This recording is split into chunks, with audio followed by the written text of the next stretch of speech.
Bonjour à tous et bienvenue sur le podcast hebdomadaire de la cellule. Qu'est-ce qui te fait marrer, Adrien? Tu rigoles déjà. Alors voilà, donc c'est déjà le bordel. Donc vous savez d'ores et déjà quels sont nos deux diablotins qui assistent à ce on disait avec le micro, il faut que tu vises ta glotte. Oui, tout à fait. Voilà, et ça a beaucoup fait rire Fly. Et moi, ça m'a fait rire. Je sais pas pourquoi non plus. Donc nous sommes avec Adrien. Adrien, ça va? Ça va, viser la glotte. T'as l'air d'avoir la pêche. Nous sommes avec Flavie. Flavie. La glotte. La glotte, très bien. Est-ce que Natacha a la glotte également? Tout à fait. Tu as la glotte? Est-ce que Darky a la glotte? La glotte, la surglotte. La glotte, très bien. Et est-ce que Maxime a la glotte? Tout à fait. Alors c'est un autre Maxime que le Maxime qu'on a l'habitude d'entendre, s'il s'agit de Gnome, dont vous avez peut-être déjà entendu les frasques dans divers Il y a donc podcasts. à cette table des farfadets, des gnomes. C'est ça. On fait un DD ou quoi? Et non, ni un Agone. Ce soir, nous jouons à Vampire, la Mascarade, le podcast, Natacha, que tu avais demandé. Alors c'est pas le podcast, j'ai demandé une partie, mais oui, très bien. Oui, je peux jouer Louis, et puis je veux être triste d'avoir perdu mon humanité, et puis je veux faire chier les stats. Okay, moi, je veux avoir la peau qui brille. Très bien. Au soleil. Alors, Vampire la Mascarade, c'est quoi? C'est juste l'un des troisièmes monuments. C'est le troisième monument du jeu de rôle classique. C'est des vampires qui se déguisent. Non, putain. Ça va être dur, hein. Ça va être dur. C'est très très dur, je te le cache pas. Donc, vous m'entendez moins sur les podcasts, mais vous savez pourquoi. Ouais, viré. T'es viré, Fly. Je resterai jusqu'au bout. Donc voilà, c'est un jeu qui nous vient des États-Unis, qui a été conçu par des gens dans un garage, et c'est le troisième jeu de rôle le plus connu au monde, hein, après AD&D et Cthulhu. Vampire, c'est un peu le jeu qui va dans les années 90, qui va un petit peu tout révolutionner. Alors je ne connais pas la sortie exacte, vous voyez, en tant que animateur de ce podcast, j'ai pas l'habitude de présenter les jeux, alors du coup j'ai pas du tout fait mon travail. Est-ce que je peux démarrer avec 50 points d'humanité et être juste un dieu? Alors il est sorti là, je ne réponds même pas à cette question, hein. Tu noteras, Flavie, que ici par exemple le dépôt légal a été déposé en avril 99, mais est-ce que le jeu date de cette période? Je pense qu'il est un peu antérieur. Mais en tout cas voilà, dans les années 90, c'est vraiment un jeu qui a révolutionné la manière en fait de faire du jeu de rôle, parce que avant Vampire, il n'y avait pas même cette notion commune de roleplay. C'est-à-dire qu'en fait, c'est un peu ce jeu qui a amené les gens à discuter de ce qu'on a appelé plus tard le roleplay. Avant ça, on jouait au jeu de rôle comme on jouait au jeu de société finalement. Et Vampire va amener une dimension ultra théâtrale à l'intérieur de cette discipline. C'était peut-être juste pas formalisé en fait. C'était pas formalisé, voilà, c'est ça. Et Vampire va amener les gens à le faire. Il y avait certainement des gens qui faisaient du roleplay avant, Exactement. mais en fait, on n'y avait mais là, c'est jamais vraiment fait référence dans un jeu. Tout à fait. C'est vraiment un jeu qui va mettre cette pratique en avant et qui va faire que historiquement, il va y avoir un espèce de clivage entre deux types de joueurs finalement. Alors, je grossis, hein. J'imagine que les auditeurs sont en train de bondir sur leur chaise et tout, mais j'essaye de faire un Comme historique d'habitude un peu. à la cellule en même temps. De toute façon, voilà, c'est ça exactement. Et en gros, ça va faire un espèce de clivage entre d'un côté les gens qui vont partir vers le roleplay et les autres qui vont partir plus vers le jeu de société, AD&D, le porte-monstre, trésor, etc. Une dichotomie qui va à mon avis coûter très très cher au jeu de rôle. Il faut savoir aussi que Vampire, donc évidemment, on teste un jeu historique ce soir, donc le but de Swan Shot n'est pas d'en faire un guide d'achat, n'est pas de le critiquer, c'est vraiment plutôt de revenir sur l'histoire d'un jeu et sur ce jeu qui a une dimension, une portée historique très très intéressante. Donc voilà, je préférais quand même. Est-ce que ça sera accompagné de fouilles archéologiques? Non. Mais il y aura certaines analyses historiques. C'est aussi un jeu, par exemple, contre lequel les gens de la Forge aux États-Unis se révolteront énormément, parce que c'est le premier jeu dans lequel finalement la proposition du jeu était floue. C'est-à-dire que c'est un jeu qui permet de tout faire. On peut faire de la chasse à l'homme, c'est-à-dire que les joueurs du PVP, on peut faire le café, on peut gagner les 24 heures du Mans, on peut faire plein de choses avec ce jeu, et peut-être un peu trop, et ce sera un des principaux défauts qui sera reproché. J'ai envie de dire qu'avec Vampire, la Mascarade, c'est tout simplement le jeu de rôle traditionnel, le jeu de rôle classique qui est en train de s'inventer. Et donc, du coup, c'est quand même une page d'histoire que nous allons ausculter ensemble ce soir. Alors, qu'est-ce que propose de jouer Vampire? Alors, à votre avis? Des loups-garous. Eh bien, oui. Non, pas du tout. Non, des vampires. Alors ça, t'as raison, ceci dit, de parler de loup-garou Fly, parce que en fait, l'univers de White Wolf est un univers extrêmement vaste et dans lequel on va pouvoir explorer cet univers à travers différents prismes. Et de fait, White Wolf a proposé différents jeux qui permettent d'aborder cet univers qu'on appelle le monde des ténèbres de différents angles. Et ce soir, Vampire, la mascarade, est une manière d'entrer dans l'univers, dans le monde des ténèbres. Et ce n'est qu'une manière parmi les autres. On pourra également y rentrer effectivement par le biais du jeu qui s'appelle Loup-garou, mais aussi par le biais d'un jeu qui s'appelle Mage. On va voir que ces trois entités sont... Qu'est-ce qui se passe ? Il y a des fées, il y a des fées. En gros, quand un PJ rentre dans un bar, il n'y a pas d'humains dans le bar. Hein. Il y a 3 loups-garous, 2 vampires, des farfadets, des sorcières, des mages. Et il y a le barman qui est là parce qu'il fouille ici. Flavie Plussois, cette. Il y a un humain à protéger et qui va se faire bouffer. Bon, alors ce soir on va jouer des vampires. Les vampires, en théorie, dans l'univers du jeu, il faut compter un vampire pour 100 000 habitants. Donc c'est quand même la Terre pas est mal. vachement peuplée.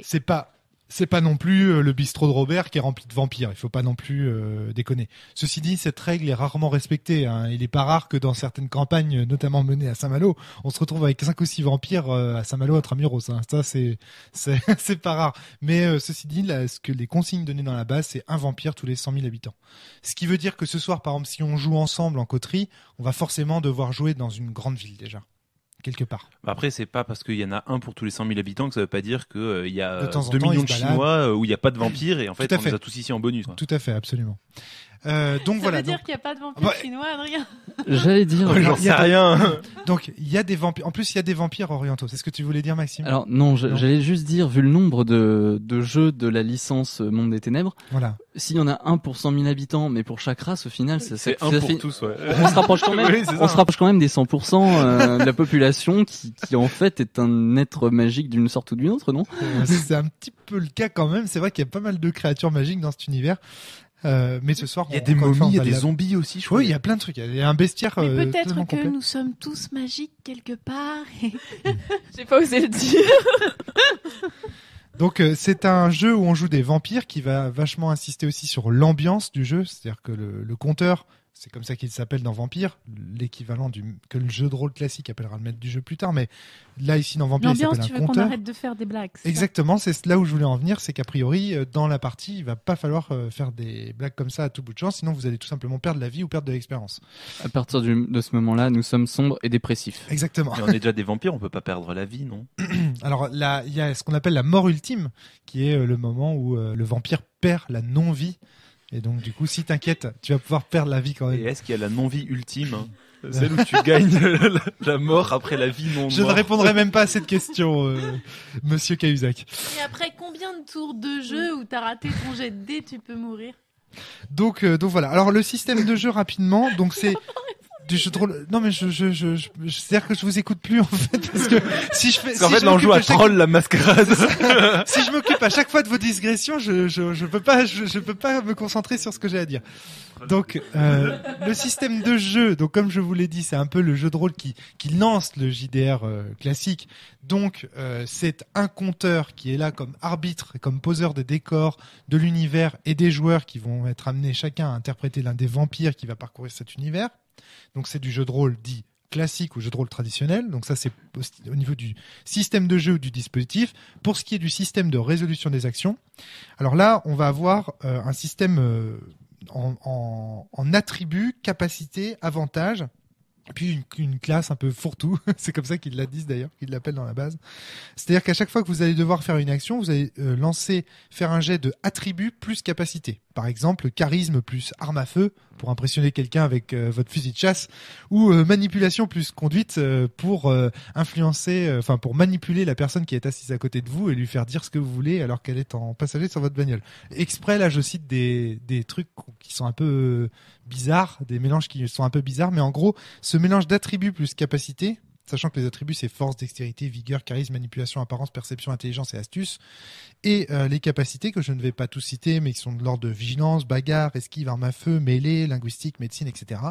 Ce mélange des genres va faire qu'en fait on va pouvoir quasiment traiter de toutes les actions possibles à l'intérieur de la simulation de vampire. Donc ça c'est pas inintéressant déjà.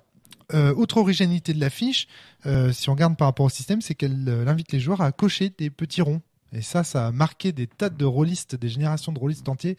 C'est-à-dire que les niveaux de ces attributs et capacités sont notés de 1 à 5. Quand vous êtes à 5, vous êtes super bourrin. Quand vous êtes à 1, vous êtes super faiblard, ou en tout cas dans la moyenne humaine.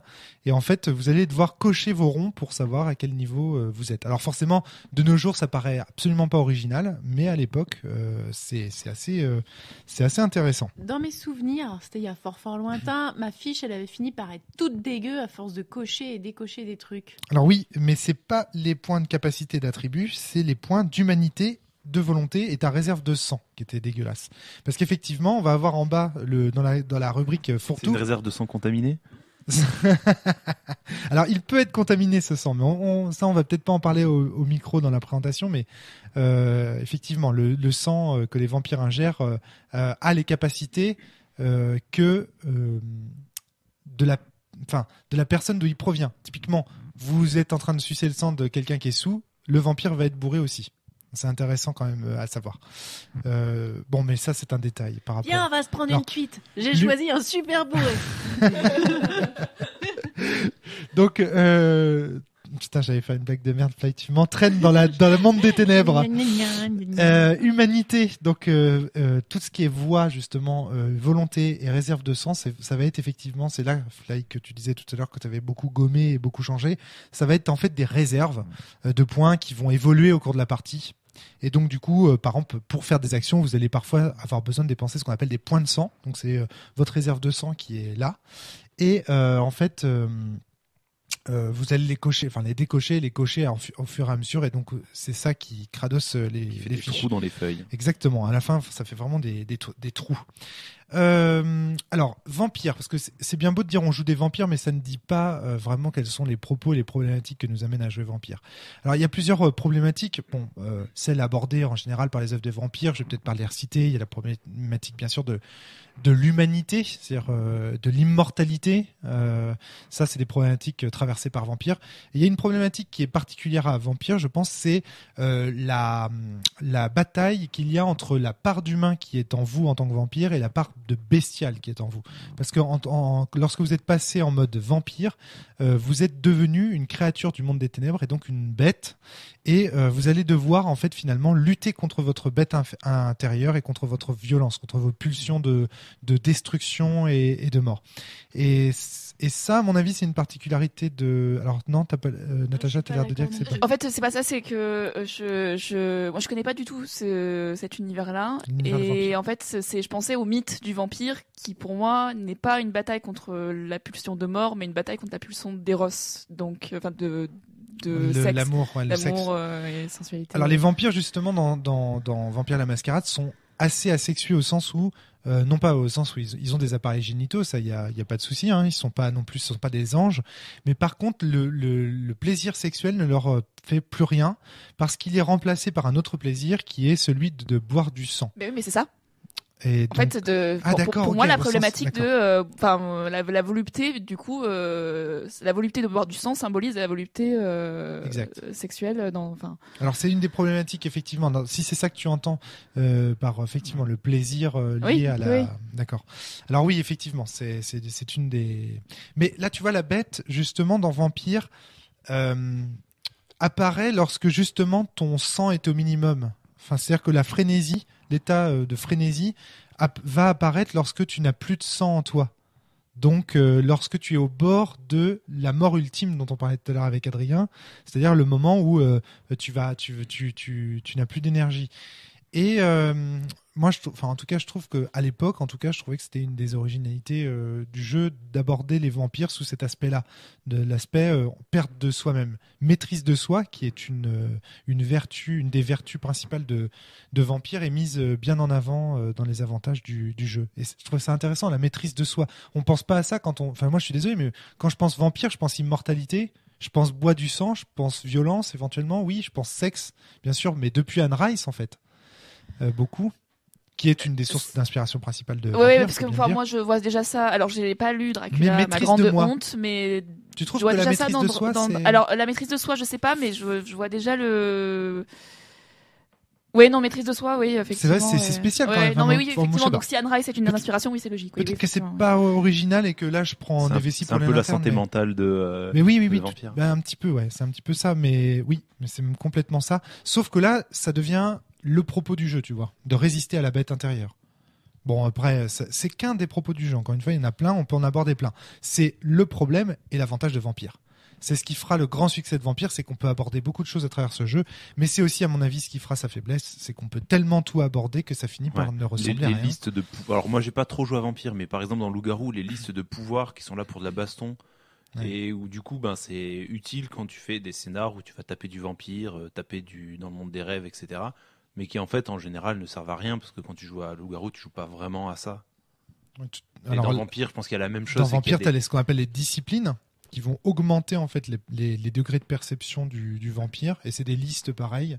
Alors là vraiment dans Vampire on voit qu'on est davantage dans l'expérience du quotidien du vampire que dans la baston, parce que Loup-Garou c'est un jeu qui est très orienté baston, parce qu'ils ont un combat à mener, si tu veux, ils ont une quête très importante à livrer, une bataille importante à livrer, alors que dans Vampire on est plus face à des gens qui errent en fait dans le monde des ténèbres. Ils sont manipulés, en plus c'est des pions de vampires plus puissants, etc. Donc ils sont on est plus dans le contemplatif, et du coup les disciplines des vampires s'en ressentent. Ça va être des choses qui vont augmenter ta perception, qui vont augmenter ta rapidité, qui vont augmenter finalement tes capacités d'action sur le monde, mais qui vont pas être forcément orientées vers la baston. Il y en a un peu des disciplines baston, mais c'est moins le cas. Donc ça, on retombe pas quand même dans ce travers-là, même si il est là, parce qu'il y a effectivement florilège de disciplines et de choses à apprendre. Voilà déjà ce qu'on pouvait dire sur le système. Au niveau de l'univers, on est dans un univers plus sombre que le nôtre, où la nuit est plus sombre que le nôtre, mais on est dans l'univers contemporain. Donc on est ici et maintenant, sauf que ici et maintenant, c'est les années 90 et pas les années 2000. Et c'est important, parce que... J'adore Run DMC.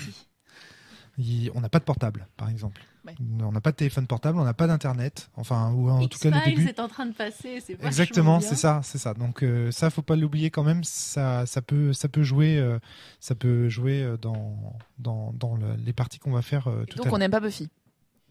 Buffy n'existe pas encore. Il y a pas de Buffy. Buffy. C'est pas les années 90, Buffy. 97, je crois. C'est la fin des années. Ah, j'étais persuadée que c'était plus récent que ça, mais. Enfin, je sais.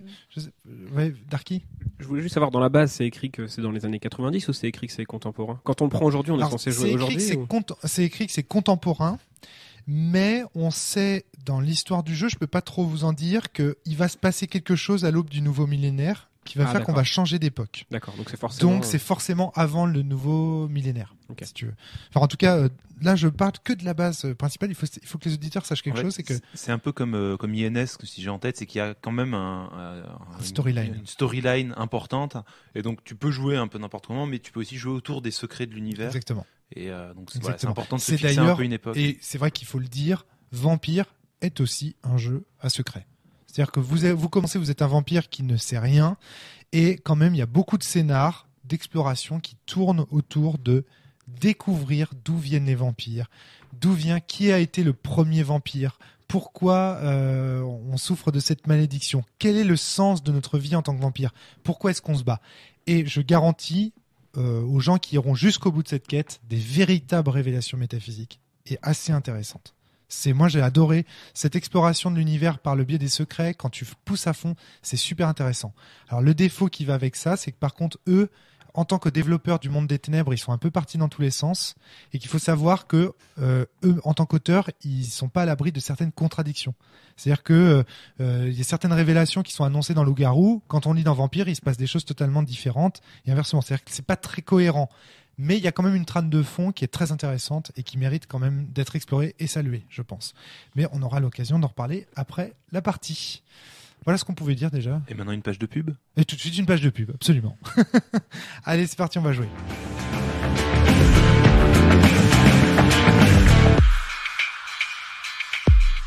Bon, voilà, fin de la partie. tandis que Darky est parti chercher son PC pour retrouver un PDF de la base pour pouvoir suivre...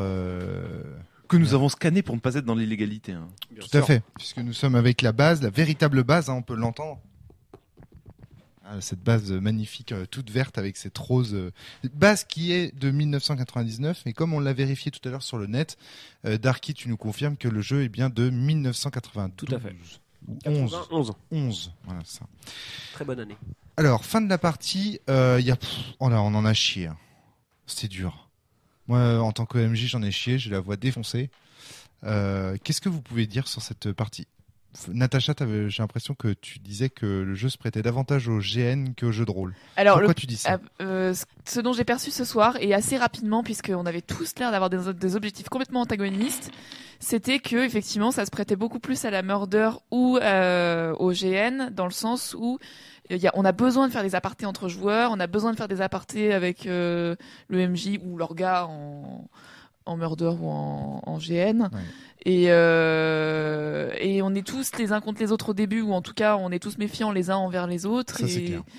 Et donc pour moi il n'y a pas d'équipe de PJ quoi. Donc du coup c'est théoriquement la seule chose qui peut rassembler une team de PJ dans la base, c'est des intérêts. Mais effectivement, c'est vrai que trouver des intérêts communs avec des personnages qui se rencontrent, là vous en aviez un quand même, vous deviez protéger la même personne.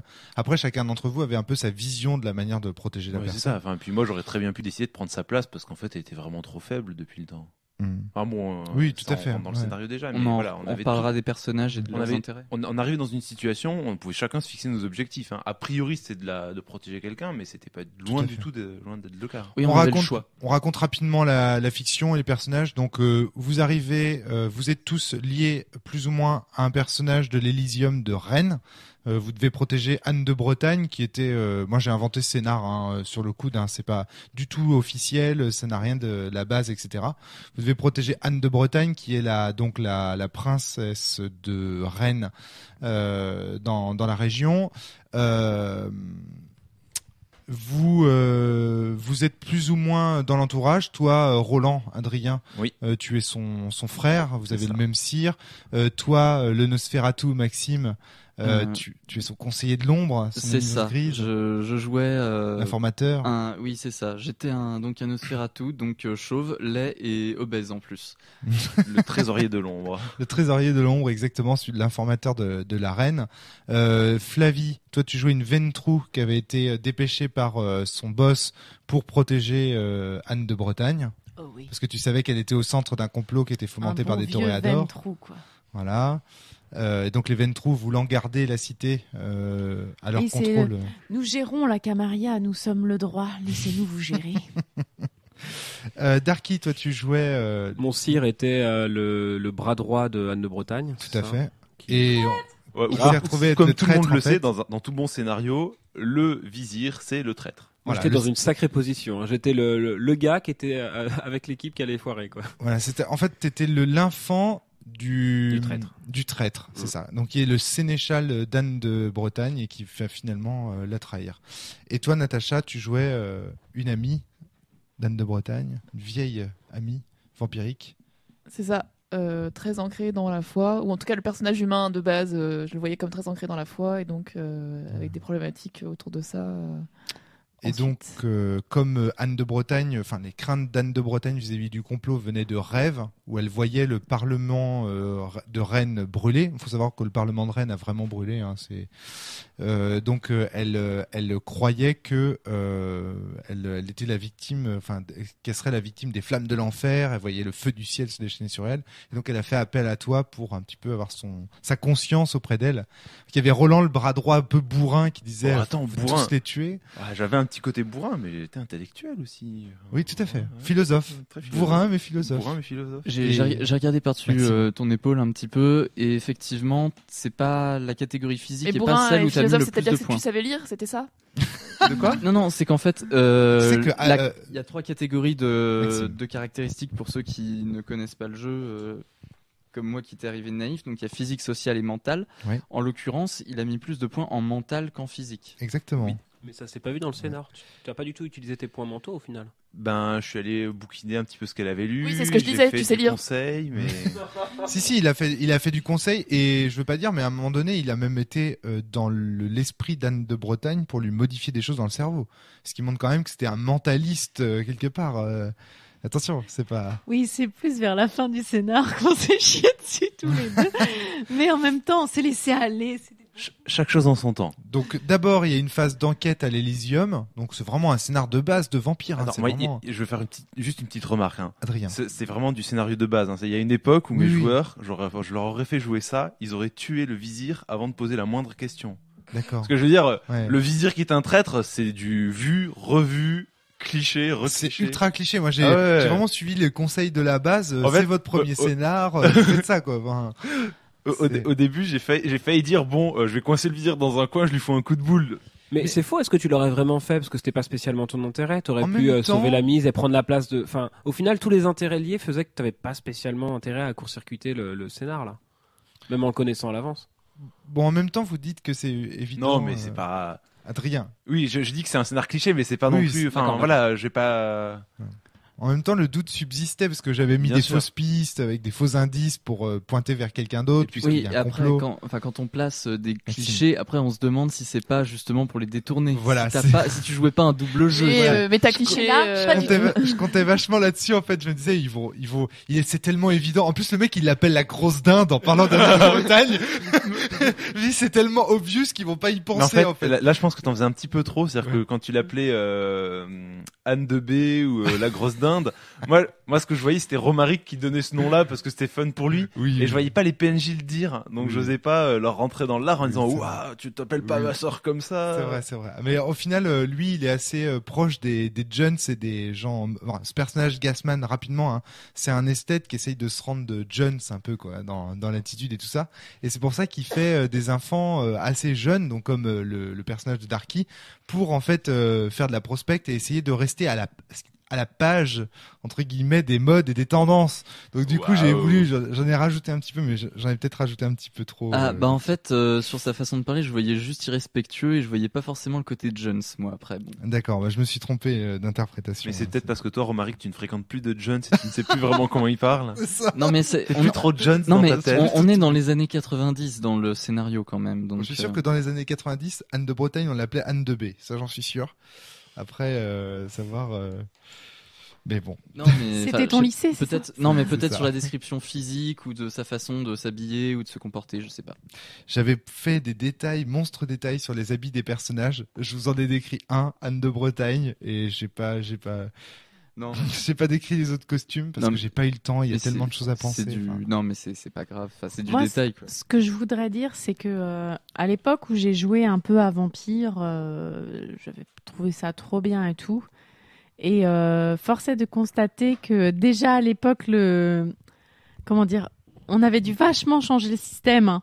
Ouais. Et parce que ça me paraissait vachement plus fluide. Là, en jouant le système et tout, honnêtement, mon Dieu, quoi. Et oui, la règle de one shot. Ça a vieilli, quoi. Ça a vachement vieilli. Hein. Et oui. Et ça change tout parce que la règle de one shot, c'est vraiment de respecter les règles by the book. Ouais, alors après, il y a aussi le fait que ça fait longtemps qu'on n'y est pas joué, donc on était un peu rouillé sur plein de choses, plein d'éléments qu'on devait voir. On s'est bien démerdé quand même, je trouve. Non, mais on s'est bien démerdé. Mais quand tu connais bien le système, il y a des choses qui tournent beaucoup plus simplement parce que tu sais le combat, par exemple. Voilà, le combat, tu fais tel test, ça se fait mécaniquement. Alors, ça reste long.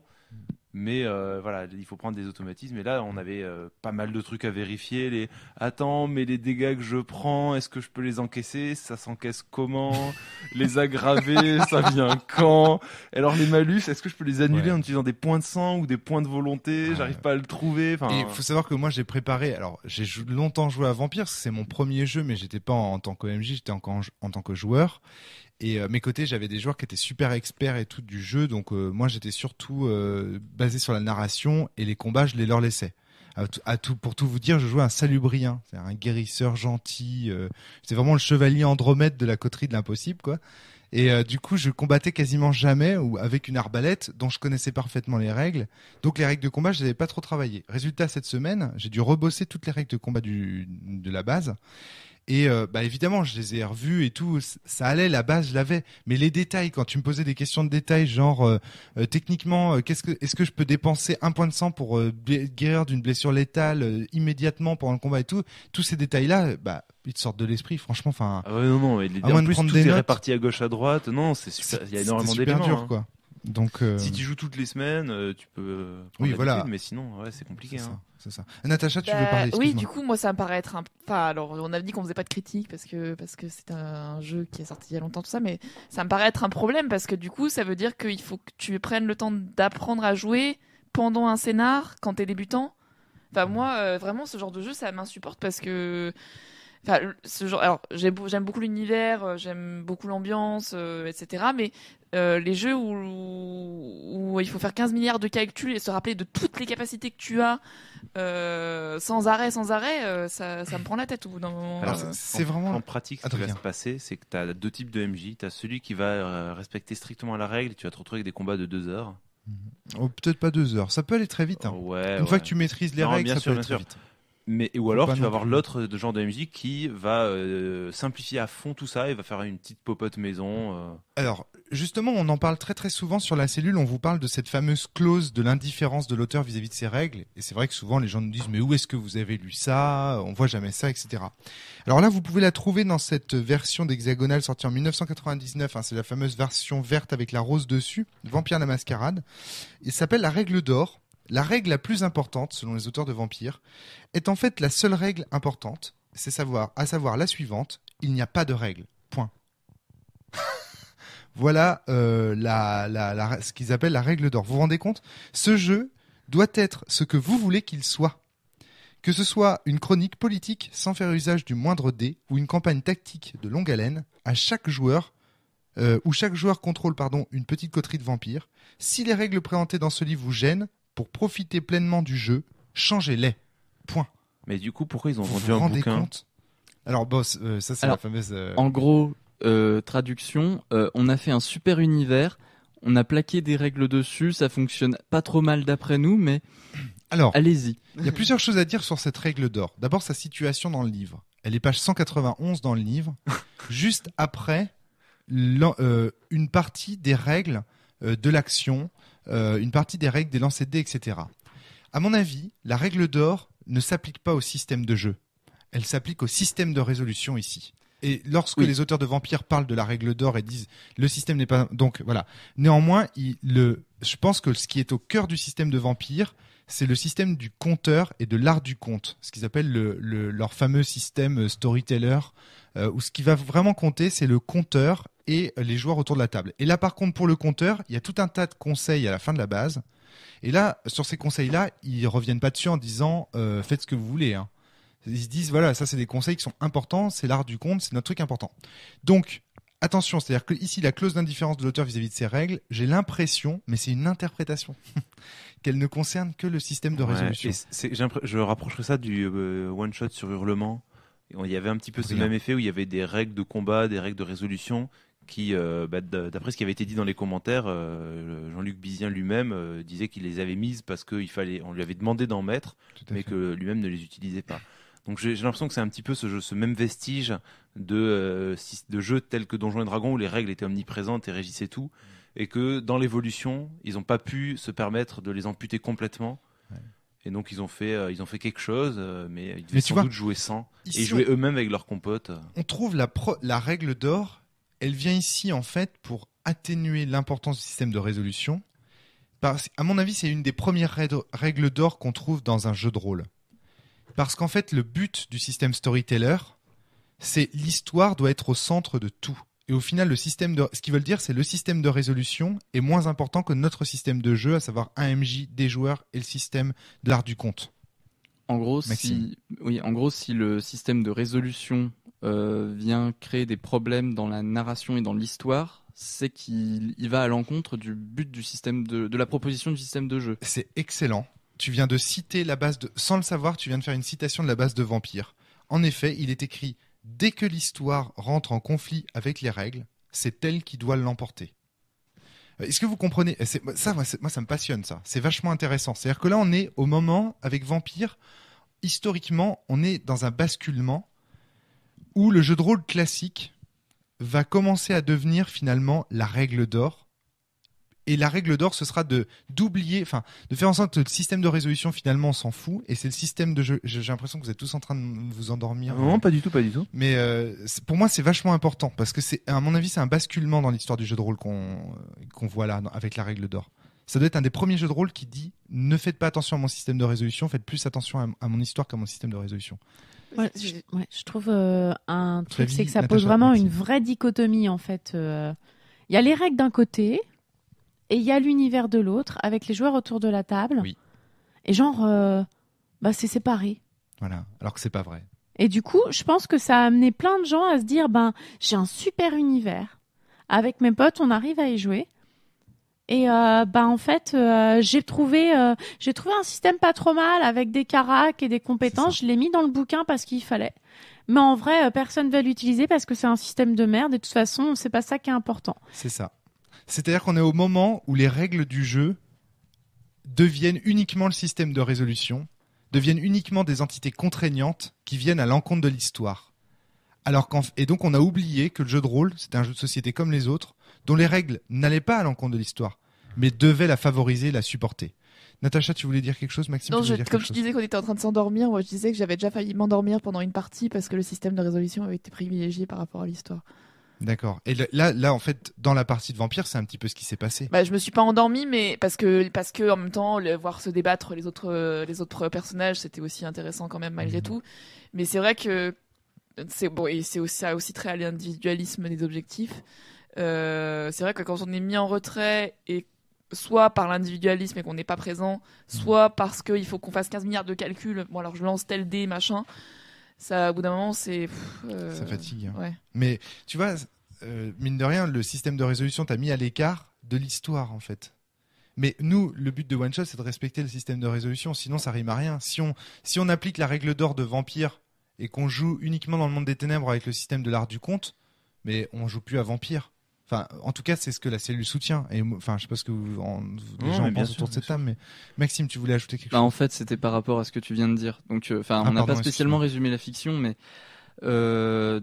après la partie complot, en gros, les personnages de Flavie et d'Adrien ont tenté de tuer des personnes qui étaient liées au comploteur. Au comploteur. Les enfants du comploteur, donc les frères et sœurs de Darky. Je précise, pour qu'on passe pas pour des fiefés salauds, mais seulement des petits salauds. On a voulu faire un exemple pour que l'Elysium ne soit plus jamais remis en cause. Je précise, pour vous rétablir au rang de gros salauds, vous vouliez leur ouvrir le ventre et mettre des ordures dedans. Alors, c'était des gros salauds. C'était une idée de Flavie et la princesse nous en avait donné l'ordre. Et t'avais voulu faire non. Vous n'étiez pas là. C'est pas vrai, parce que je l'avais convaincu du contraire. Ah non, la princesse nous a dit allez vous occuper des enfants. Donc je vous rappelle que le but de Vampire, c'est de résister à la bête qui est en nous. Donc évidemment, suite à cette action extraordinaire de mettre des déchets dans le corps de quelqu'un, ou en tout cas d'avoir pensé à ça, il était certain que j'allais vous faire des jets de conviction qui n'ont pas toujours été réussis, et Fly a perdu de l'humanité. Ouais, mais en même temps, ça me dérange pas, ça va avec mon terrible secret. Oui, je crois. Mais du coup, on s'éloigne un petit peu du point que j'allais aborder, qui est que du coup, à la fin, il y a eu un combat qui s'est très mal déroulé pour les deux combattants. Pas uniquement pour les deux combattants. Hein. Moi, j'ai été vachement frustré en tant que meneur aussi. Exact. Mais du coup, j'allais poser la question justement du fait que si tu jouais by the book des règles du système de résolution, est-ce que tu jouais by the book vis-à-vis du système de jeu et donc du coup, quelle était la priorité? C'est exactement la question que j'étais en train de me poser. Voilà. Ouais. Alors, en fait, il y a un moment où la pénibilité de quand on faisait domination pour leur faire vous restez dans la voiture, vous restez dans la voiture, vous restez dans la voiture, vous restez dans la voiture jusqu'à ce qu'on aille les défoncer. Ouais. Là, il y a un moment où le système de jeu devrait prendre le relais sur le pouvoir de domination qui est complètement scandaleux. En fait, tous les pouvoirs sont scandaleux. C'est ce que j'ai fait, non? Parce que à la fin, c'est ce qui s'est passé. T'as dit bon, puisque c'est comme ça, vous enfuyez, vous allez dans la voiture, t'as pas fait jouer les jouets pour comprendre. Les vrais problèmes qu'on a eu, c'est parce qu'on connaissait pas suffisamment bien les règles, parce que les combats, ils auraient été vraiment torchés très rapidement. Mais les soucis, ce qui résistait, Romaric a fini par prendre la bonne solution un peu tard et on a gardé en tête l'aspect contraignant. Mais je voulais d'abord voir les règles jusqu'au bout. Parce que si j'avais pris la décision plus tôt, on n'aurait pas joué à Vampire, quoi. Tu vois, il fallait quand même essayer de voir. Et tu vois, à la fin, finalement, je suis content parce qu'on a réussi à trouver une technique qui nous permettait de gagner ce combat quand même. C'était cool. C'est ça. Si on refaisait une deuxième partie de Vampire, on n'aurait pas spécialement en tête un système contraignant. Je suis pas sûr. Alors, pas contraignant, mais en fait, il y a des éléments, les pouvoirs honnêtement, le ressenti que j'ai des pouvoirs des familles, c'est naze. Les disciplines, les disciplines, la domination qui te permet de donner un ordre. Alors c'est un test, voilà, moi je jette 7 dés, il fallait que je fasse 6 au moins ou 7 ou un truc comme ça. T'as au moins un dé qui réussit, tu le réussis, ton test, point, et le gars, il va se mettre à courir, il va se mettre à s'enfuir. T'es dans un combat contre le vizir, là, le grand méchant du scénar, et tu lui fais un regard terrifiant, tu fais 3 succès, c'est pas très compliqué, tu dépenses un point de volonté, t'as un succès bonus, voilà, tu es assez vite, et le PNJ classe s'enfuit. Ouais. Et il n'y a pas de résistance, il n'y a pas d'opposition, il n'y a pas de... alors j'aurais pu augmenter ma voix.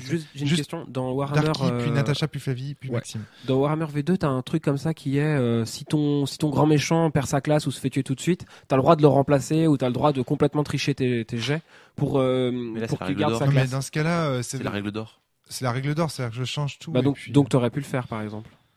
Oui, pour l'intérêt de l'histoire et tout ça. Mais alors dans ce cas-là, pourquoi me donner des règles si juste l'histoire est importante? Et moi là, on arrive au cœur, mais je voudrais d'abord passer la parole à tout le monde parce qu'il y a tout le monde veut parler. Oui, alors, je crois que ça va justement rejoindre ça. Je crois qu'on n'a pas répondu à la question de Maxime, qui était aussi la mienne.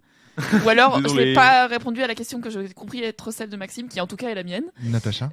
Finalement, qu'est-ce qui compte? Est-ce qu'il faut privilégier quand le système de résolution et le système de jeu rentrent en conflit? Ouais.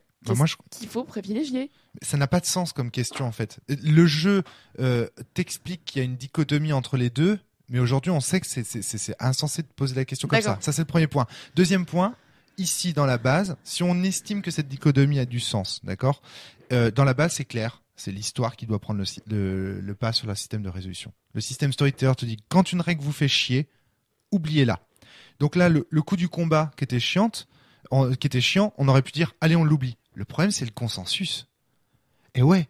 Parce que c'est bien gentil de dire c'est chiant pour l'histoire. Mais alors, quand est-ce qu'on décide que c'est chiant pour l'histoire? Qui gagne au final? Qui gagne, ouais. Et moi qui fais un perso un peu bourrin, si j'ai pas mon petit moment de gloire où je tabasse un... Donc ça vient de l'absurdité de la dichotomie de base. C'est Absolument. juste ça que je voulais savoir. Regarde Natacha. Tout à l'heure, j'étais ridicule avec mes 2 PNJ qui se faisaient dominer en permanence. J'aurais très bien pu dire allez, la règle d'or, le système me fait chier, de toute façon, mes PNJ sont classe, c'est vous qui perdez. Bah, c'est complètement autoritaire. Au final, qui décide? Le meneur de jeu. Le meneur de jeu, le meneur de jeu, le meneur de jeu. Et c'est tout. Je suis pas d'accord. Déjà, j'ai pas compris pourquoi t'étais frustré que les PJ soient plus forts que tes PNJ et elles veuillent leur faire quelque chose. C'est même pas une question de plus fort, c'est... Et dépossède de ton personnage. Dépossède du PNJ. Oui, mais si tu veux, voilà, ils ont des capacités qui permettent de dominer certains humains, dont tes persos là. Ok, je te donne un autre cas de figure. Imagine que mes 2 PNJ aient eu domination. Alors c'est le premier qui parle qui domine l'autre. Ouais. Qu'est-ce qui se passe? En fait, moi, mais si c'est le cas, pourquoi? Qu'est-ce qui te soucie dans ça? Moi, j'ai un exemple de partie, notre partie de Vampire, qui illustre un peu ça. C'est l'idée du scénar, c'est on jouait, je crois qu'on jouait des humains, et par accident, on se pointait chez un vampire qui avait 5 en présence ou le pouvoir de je suis trop la classe quoi. Et en fait, il devait nous guider, nous forcer à faire des choses pour l'aider. Mais ce qu'il y a, c'est qu'on comprenait pas qu'on était obligé de l'aider. Et le MJ voulait pas nous le dire parce que c'était un des secrets du scénario. Mais il y a toujours ce moment où, si on t'impose quelque chose, parce que les pouvoirs d'un vampire, c'est ça, c'est on t'impose une vérité absolue, quoi.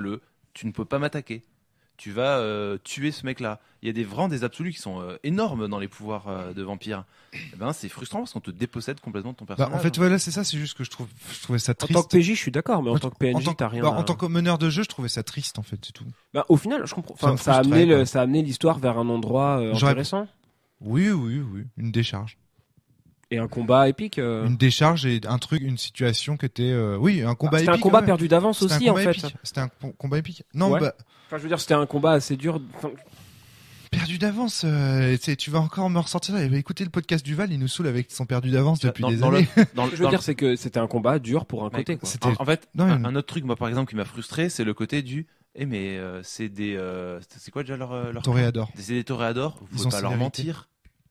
Ouais, c'est clair, c'est trop chiant. Attends, je suis désolé, merde. Tout ça parce qu'ils ont j'ai pris plein de manipulations. J'ai une petite question d'ailleurs à ce sujet. J'ai un désavantage qui s'appelle Terrible Secret, où j'ai fait un truc très sale il y a longtemps. Si je peux pas mentir, j'ai jamais rencontré de toréador. Non, alors les toréadors, c'est pas que vous pouvez pas mentir, c'est que s'ils utilisent, au moment où vous êtes en train de faire une action, ils peuvent utiliser éventuellement leur pouvoir de specs, comment ça s'appelle? Augure. augure, c'est ça, pour regarder votre aura. Et donc il voit si vous êtes en mode excité, énervé, machin truc. Donc tout ce que je vais vous dire, c'est attention, vous êtes en train de parler à des toréadors, ils sont pas forcément tout cons. En plus là, vous arrivez avec une limousine pour ramener des gens alors qu'elles attendent leur père. Enfin, tu vois ce que je veux dire. Enfin, ça a absolument pas de sens. Le gamin de base a appris à ne pas parler aux inconnus. Je pense qu'effectivement, deux toréadors doivent pouvoir se dire il y a un problème. Il y a un problème avec le Ventrou qui vient me chercher dans une limousine avec ses 2 gardes du corps, dont un qui a une épée tranchante longue comme son dos, quoi. Enfin, elle était cachée dans la malle. Alors, d'accord, ok. Mais tu vois ce que je veux dire, il y a un côté, c'est des vampires, c'est pas non plus des blaireaux, quoi. Donc c'est ça en fait. Le problème, il est là, Darky, par rapport. Il y a un moment donné, tu dis, c'est des vampires, ils sont censés être classe. Et au final, les dominations, ils restent assis dans leur bagnole. Enfin, par d'autres vampires, c'est hyper classe. En fait, ce que je comprends pas, c'est les règles. Il y a des némésis, tu tombes contre un gars contre qui tu peux pas mentir. Ça te frustre peut-être, mais c'est ton personnage qui doit être frustré, c'est pas le joueur. Parce que c'est écrit dans le livre des règles. Ouais, mais écoute, je suis désolé, mais quand tu fais un perso, Darky, t'as envie qu'il réussisse des actions, t'as envie qu'il ait la classe. Ça te serait arrivé, t'aurais trop fait la gueule, sans déconner, quoi. Mais attends, j'étais dans un scénar. Enfin, je veux dire, il y a des situations où c'est perdu d'avance pour mon joueur et c'est un peu chiant, mais. Ouais, mais ça me pose pas de soucis, c'est le jeu. Mais ça me pose pas non plus. Je suis pas en train de pleurer là. Enfin, Darky, je suis juste en train de dire que ça m'a frustré un petit peu, quoi. Je voulais dire un truc tout à l'heure qui a un rapport avec ça, en fait. C'est que moi, ce qui m'a frustré, c'est pas, en fait, c'est par rapport à la promesse. Voilà, moi, on m'a promis un canon de vampires, en fait. On m'a pas promis la mafia. Ouais. Et moi, j'avais l'impression de jouer des sous-merdes, en fait, et que même les méga bourrins. Enfin, toi, t'as peut-être pas l'habitude de voir ce canon-là, mais moi, je suis une fan absolue d'Anne Rice, de tout ce qui concerne les vampires.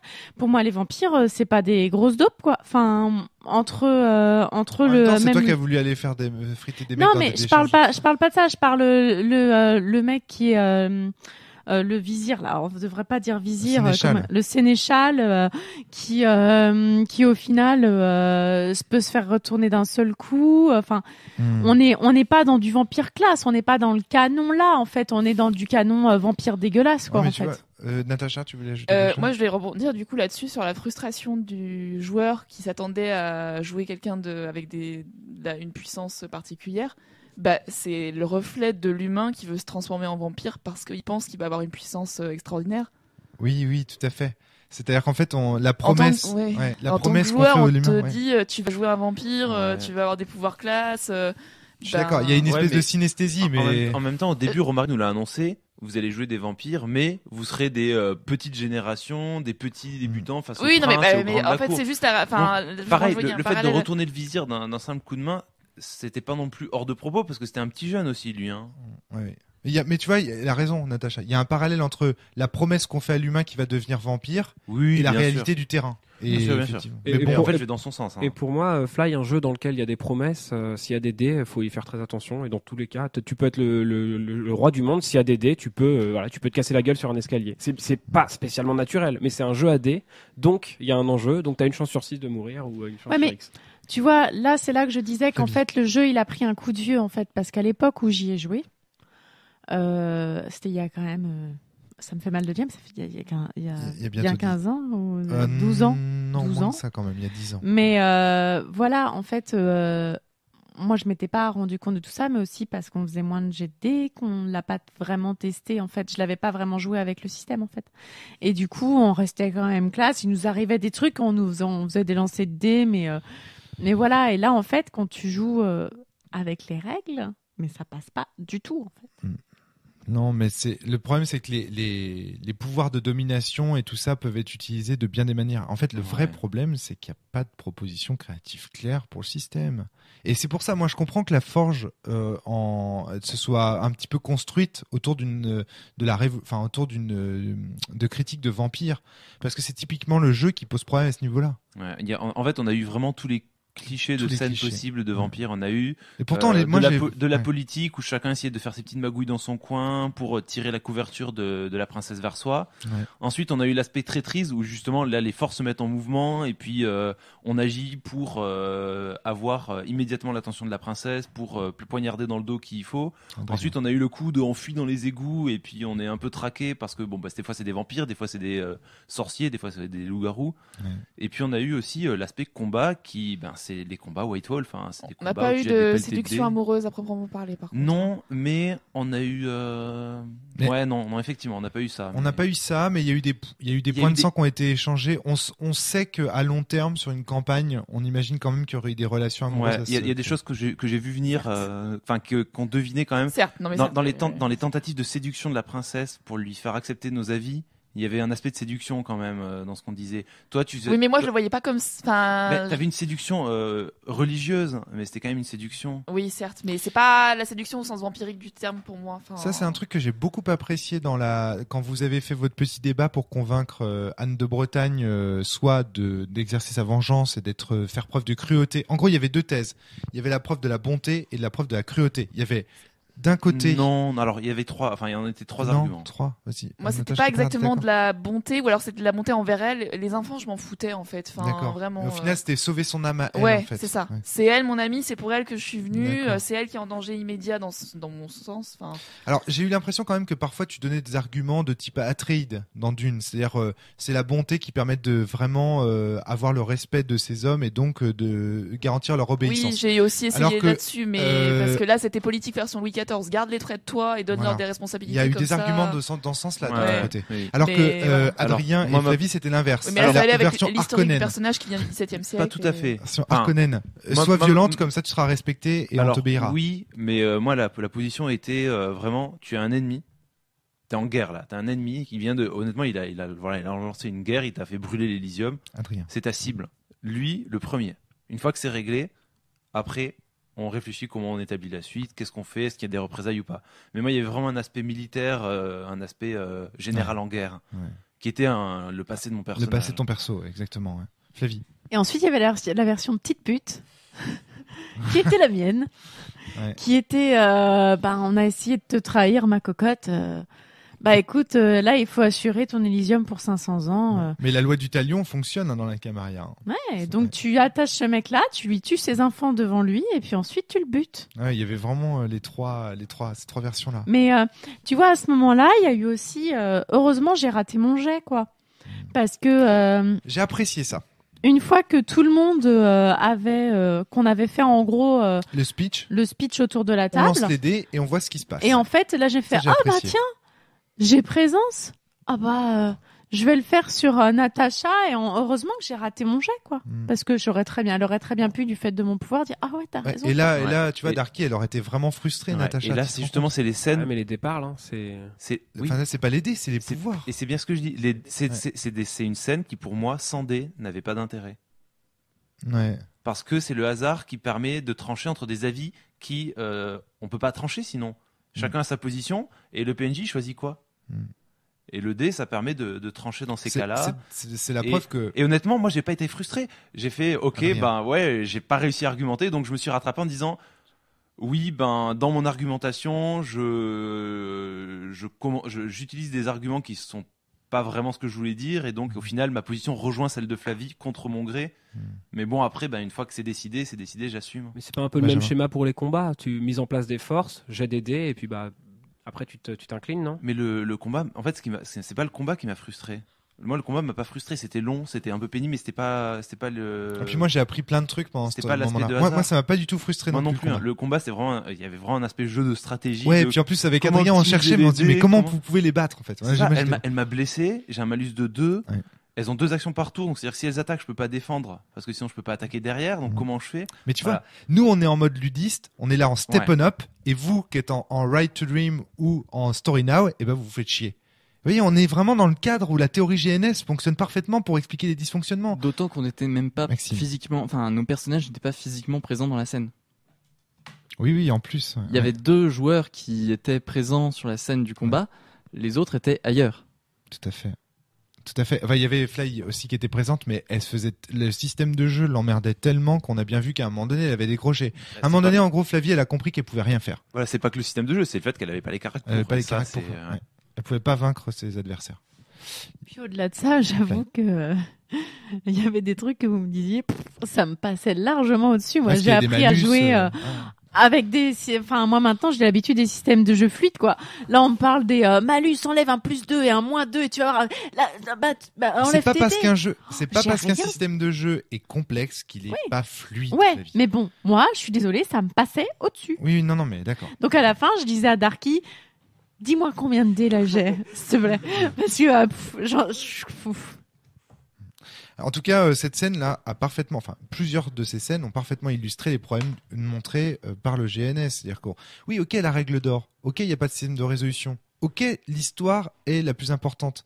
Mais au final, du coup, ça fait une base dans laquelle il y a à manger pour tout le monde. Si on veut faire du ludisme, on peut en faire. Voilà. Et le problème, c'est bien. que chacun voudra manger ce qu'il avait prévu de manger. Exactement. Et du coup, on va tous se ruer sur la tarte. Ouais. Et pendant que l'un mangera la part de l'autre, il y aura de la frustration. Il va y avoir, les gens vont se marcher sur les plates-bandes les uns des autres, c'est certain. Ouais.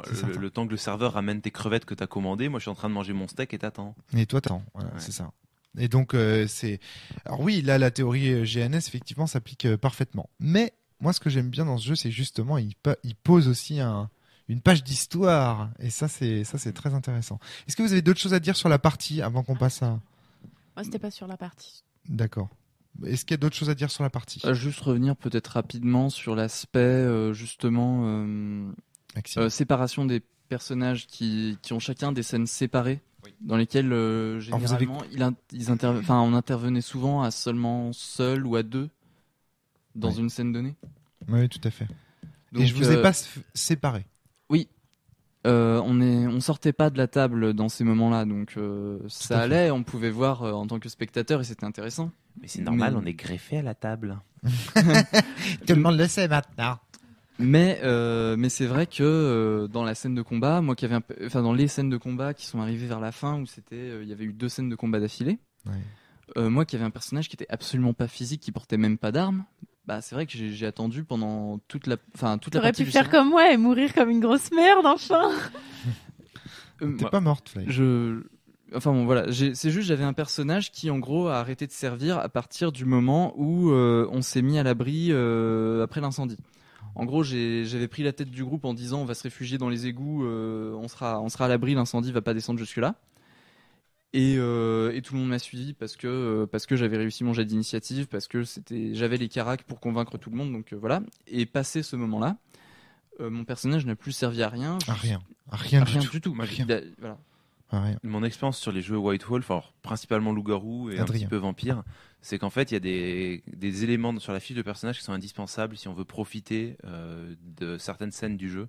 Et les combats, il y en a souvent.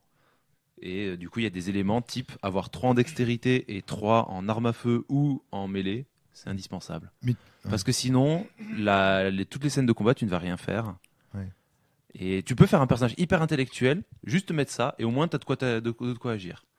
Et ça fait partie des défauts du jeu, qui sont que si ton personnage, tu le fais dans une vision du jeu, par exemple, j'avais fait des personnages sociaux, un loup-garou, si tu fais un personnage social, et que tu n'as pas du tout mis d'éléments de combat, tu passes un scénar pas terrible.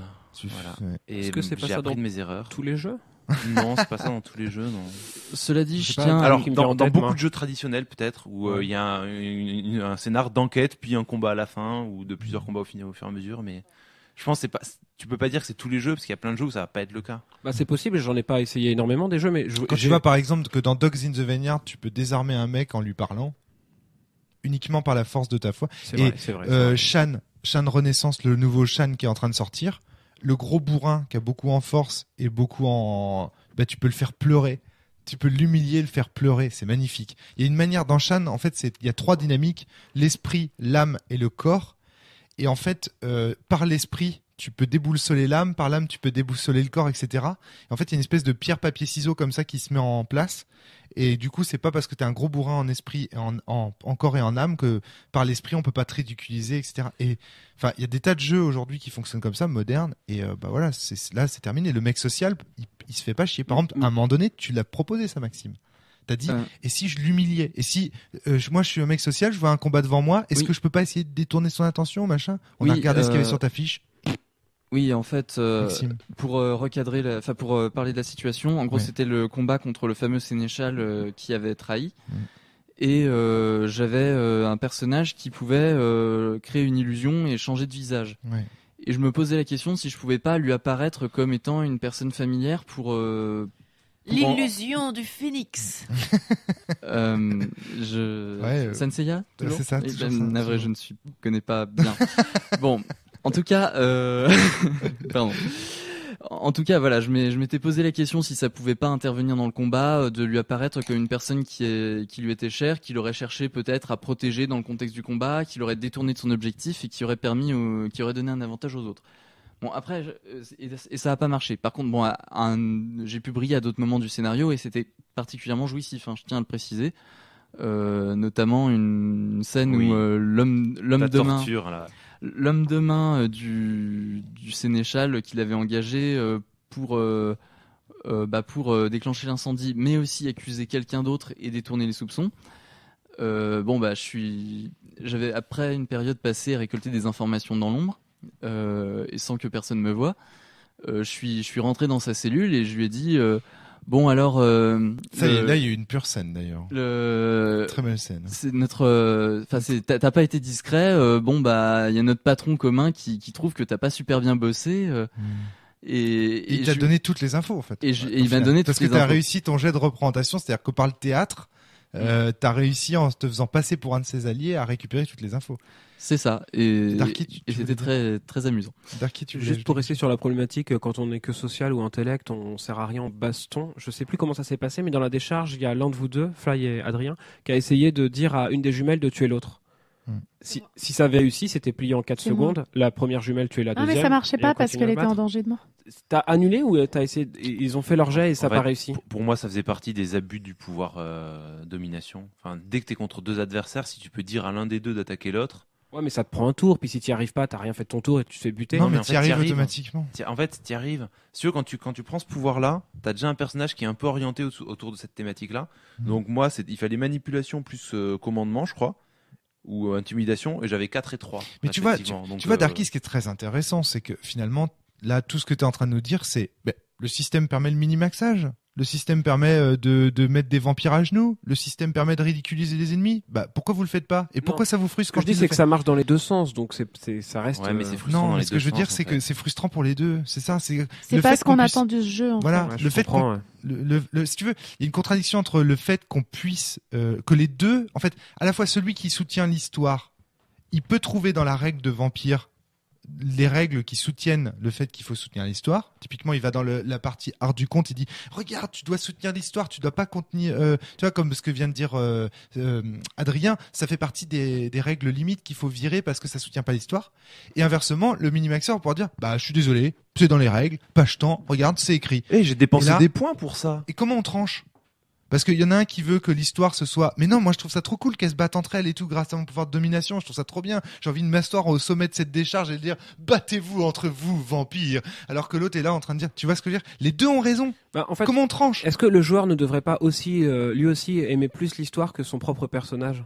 Si les règles disent que son propre personnage se fait buter. C'est le cas. C'est pour ça que j'ai dit. C'est pour ça qu'on est tombé d'accord sur le fait que ça ne marcherait pas. Mais c'est dommage. Je vois bien ce que tu veux dire, Darky, mais en fait, on peut pas.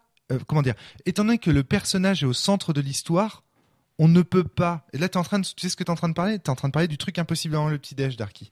On ne peut pas dire j'aime l'histoire, mais j'aime pas mon personnage. C'est pas possible puisque c'est lui qui fait l'histoire. C'est l'histoire de ton personnage qui t'intéresse. Directement. C'est pas tout à fait. Je sais que c'est pas tout à fait ça, mais ça ressemble vachement, quoi. J'ai l'impression quand même qu'il n'y a pas de dilemme. Si la règle tranche et dit qu'il y en a un des deux qui doit humilier l'autre. Il y a deux règles différentes qui rentrent en contradiction, Darky. Il y a la règle de l'art du conte qui dit qu'il faut privilégier l'histoire et l'autre qui dit qu'il faut... Tu parles de la règle au dé, mais en fait, il y a aussi la règle du narrativisme autour de la table, narrativisme à la vanille, je sais plus comment ils appellent ça. C'est ça, ouais, d'accord. La beauté de l'action, pas de truc illogique. Okay. Juste une remarque aussi pour Darky, tu dis en gros ça marche parce que c'est, entre guillemets, c'est juste, c'est équilibré, ça va dans les deux sens. C'est ça l'idée. Alors, dans une optique, entre guillemets, ludiste, c'est important que le système soit équilibré, que ce soit juste pour que chacun puisse ait l'occasion de briller, mais c'est peut-être pas la seule composante pour avoir un jeu fun. Enfin, je veux dire, tu peux avoir un jeu équilibré et chiant. À mon avis, c'est pas un jeu ludiste, enfin qui met en avant le. Je dis un peu, mais pas. C'est un jeu rien. Voilà. Je sais pas, c'est compliqué. C'est un jeu rien. Je dis juste que voilà, l'équilibre n'est pas la seule qualité requise pour faire quelque chose de fun et d'intéressant. C'est équilibre, mais à la rigueur là, c'est peut-être injuste, mais c'est injuste pour tout le monde, quoi. Non, je dis c'est juste, c'est juste que c'est juste, c'est équitable. C'est pas pour ça que ça garantit le fun. C'est juste ça que je veux dire. Je pense qu'il y aurait une façon assez simple qui a été faite dans pas mal de jeux de rôle en fait. Récent, je pense, pas mal de jeux, et c'est d'équilibrer la coterie au départ, c'est-à-dire de pas mettre déjà que chacun ait un objectif qui va avec ceux des autres. Je pense que déjà ça équilibrerait certainement le jeu en fait. Oui, alors... Mettre des règles de création de coterie. Évidemment. Alors ça, elles sont dans la base. Elles sont dans la base. Hein. Mais parce que, et c'est là où je rejoins un des éléments que disait Natacha, c'est que une des grandes forces de proposition de Vampire, c'est c'est un jeu où on va se trahir les uns les autres, c'est un jeu où on fait de la politique, etc. Mais c'est aussi son plus grand défaut, qui fait qu'on est obligé de faire des apartés, qu'on passe des plombes isolées. Si on veut bien jouer le truc. Pour moi, c'est pas une force d'un jeu. Pour moi, ce n'est pas pour un jeu de papier, ce n'est pas une force. Pour un jeu papier, c'est pas une force, c'est une faiblesse. Enfin, vraiment. C'est sa force. C'est la faiblesse. C'est la faiblesse qu'on retrouvait dans Nanochrome quand on a testé Nanochrome. S'il y a quelqu'un qui s'appelait, c'était différent par rapport à Nanochrome parce qu'ici, on a vraiment des secrets. C'est pas on agit chacun de notre côté. Si on a des secrets, on va agir chacun de notre côté. Mais techniquement, ça pousse à long terme à agir. Fond. Oui, mais ça pousse à agir quand même chacun de son côté. Mais pour interagir à fond. C'est-à-dire que par exemple, quel était l'objectif de Ben ? Moi, je le savais pas. Est-ce que c'était de renverser la princesse ? Ça crée du jeu, mais ça créerait encore mieux du jeu en murder où on pourrait aller chacun dans notre coin. Mais Natacha, je suis d'accord avec toi. Là, t'as pas besoin de me convaincre. Je suis d'accord avec toi. Mais après, c'est la force, mais c'est aussi la faiblesse. Il faut dire, c'est que c'est pas une faiblesse du jeu dans tous les cas, parce qu'il y a des jeux qui le font très bien, le conflit entre joueurs. Typiquement, tu prends Dogs in the Vineyard, quand il y a des conflits entre joueurs, ça monte dans les tours, c'est génial. Donc attention, c'est-à-dire que moi je pense que les Dogs quand même partent au départ avec une conviction commune au départ. Tout à fait. Mais les vampires aussi. Et les conflits finalement arrivent vraiment à toute fin du scénario en général, j'ai l'impression. Là, dans Dogs, c'est vraiment à la fin, on se dit mais non, ça va pas.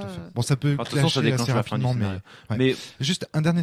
Non, vas-y Adrien, je t'en prie. Vas-y Adrien. Oui, tout ça pour dire, comme le disait Flavie, c'est vrai que une solution à ce problème qui est de la séparation, qui fait que c'est intenable, c'est que les joueurs soient unis.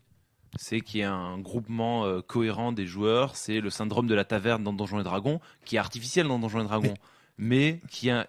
La base de Vampire le propose, ça s'appelle une coterie, et il y a des règles de création de la coterie, c'est-à-dire que mais si on se retrouve c'est des intérêts. Si on se retrouve à jouer dans un jeu politique, il y a un moment où...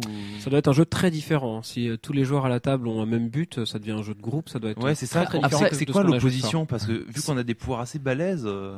Ça va être une mission, par exemple, aller tuer un grand vampire dans les Carpates, un de Simis qui fait chier pour le sabbat, ça va être des trucs comme ça. Porte-monstre vampire, vampire trésor. Alors voilà, on en arrive au cœur du truc. Qu'est-ce qu'il faut... Pardon Maxime, je t'ai interrompu. J'allais dire, ça peut être super intéressant de faire un l'agence version vampire.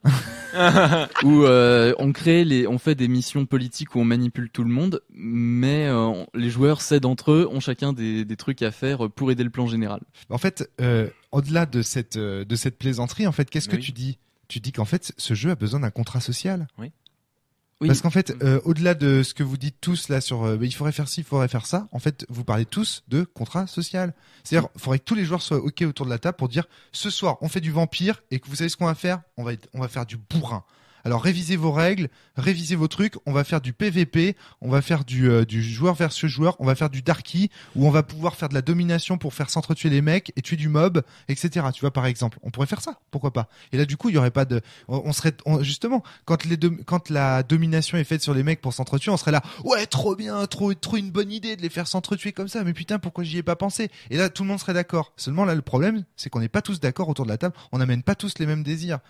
Donc au final, avec un contrat social ce soir, on aurait pu se démerder. Par exemple, un autre contrat social qu'on aurait pu faire, c'est de dire, allez, là, on applique la règle d'or au complet, on vire tout le système de résolution. Et on s'intéresse qu'au drame psychologique que Natacha recherchait. Exactement. Et c'est pour ça que je le savais avant. Évidemment, avant de vous faire jouer à Vampire, je le savais tout ça. Et j'ai choisi exprès de vous faire jouer au vrai vampire tel qu'il est expliqué avec tous ses dysfonctionnements, pour bien que ici, autour de cette table, on puisse le comprendre et parler de ces dysfonctionnements.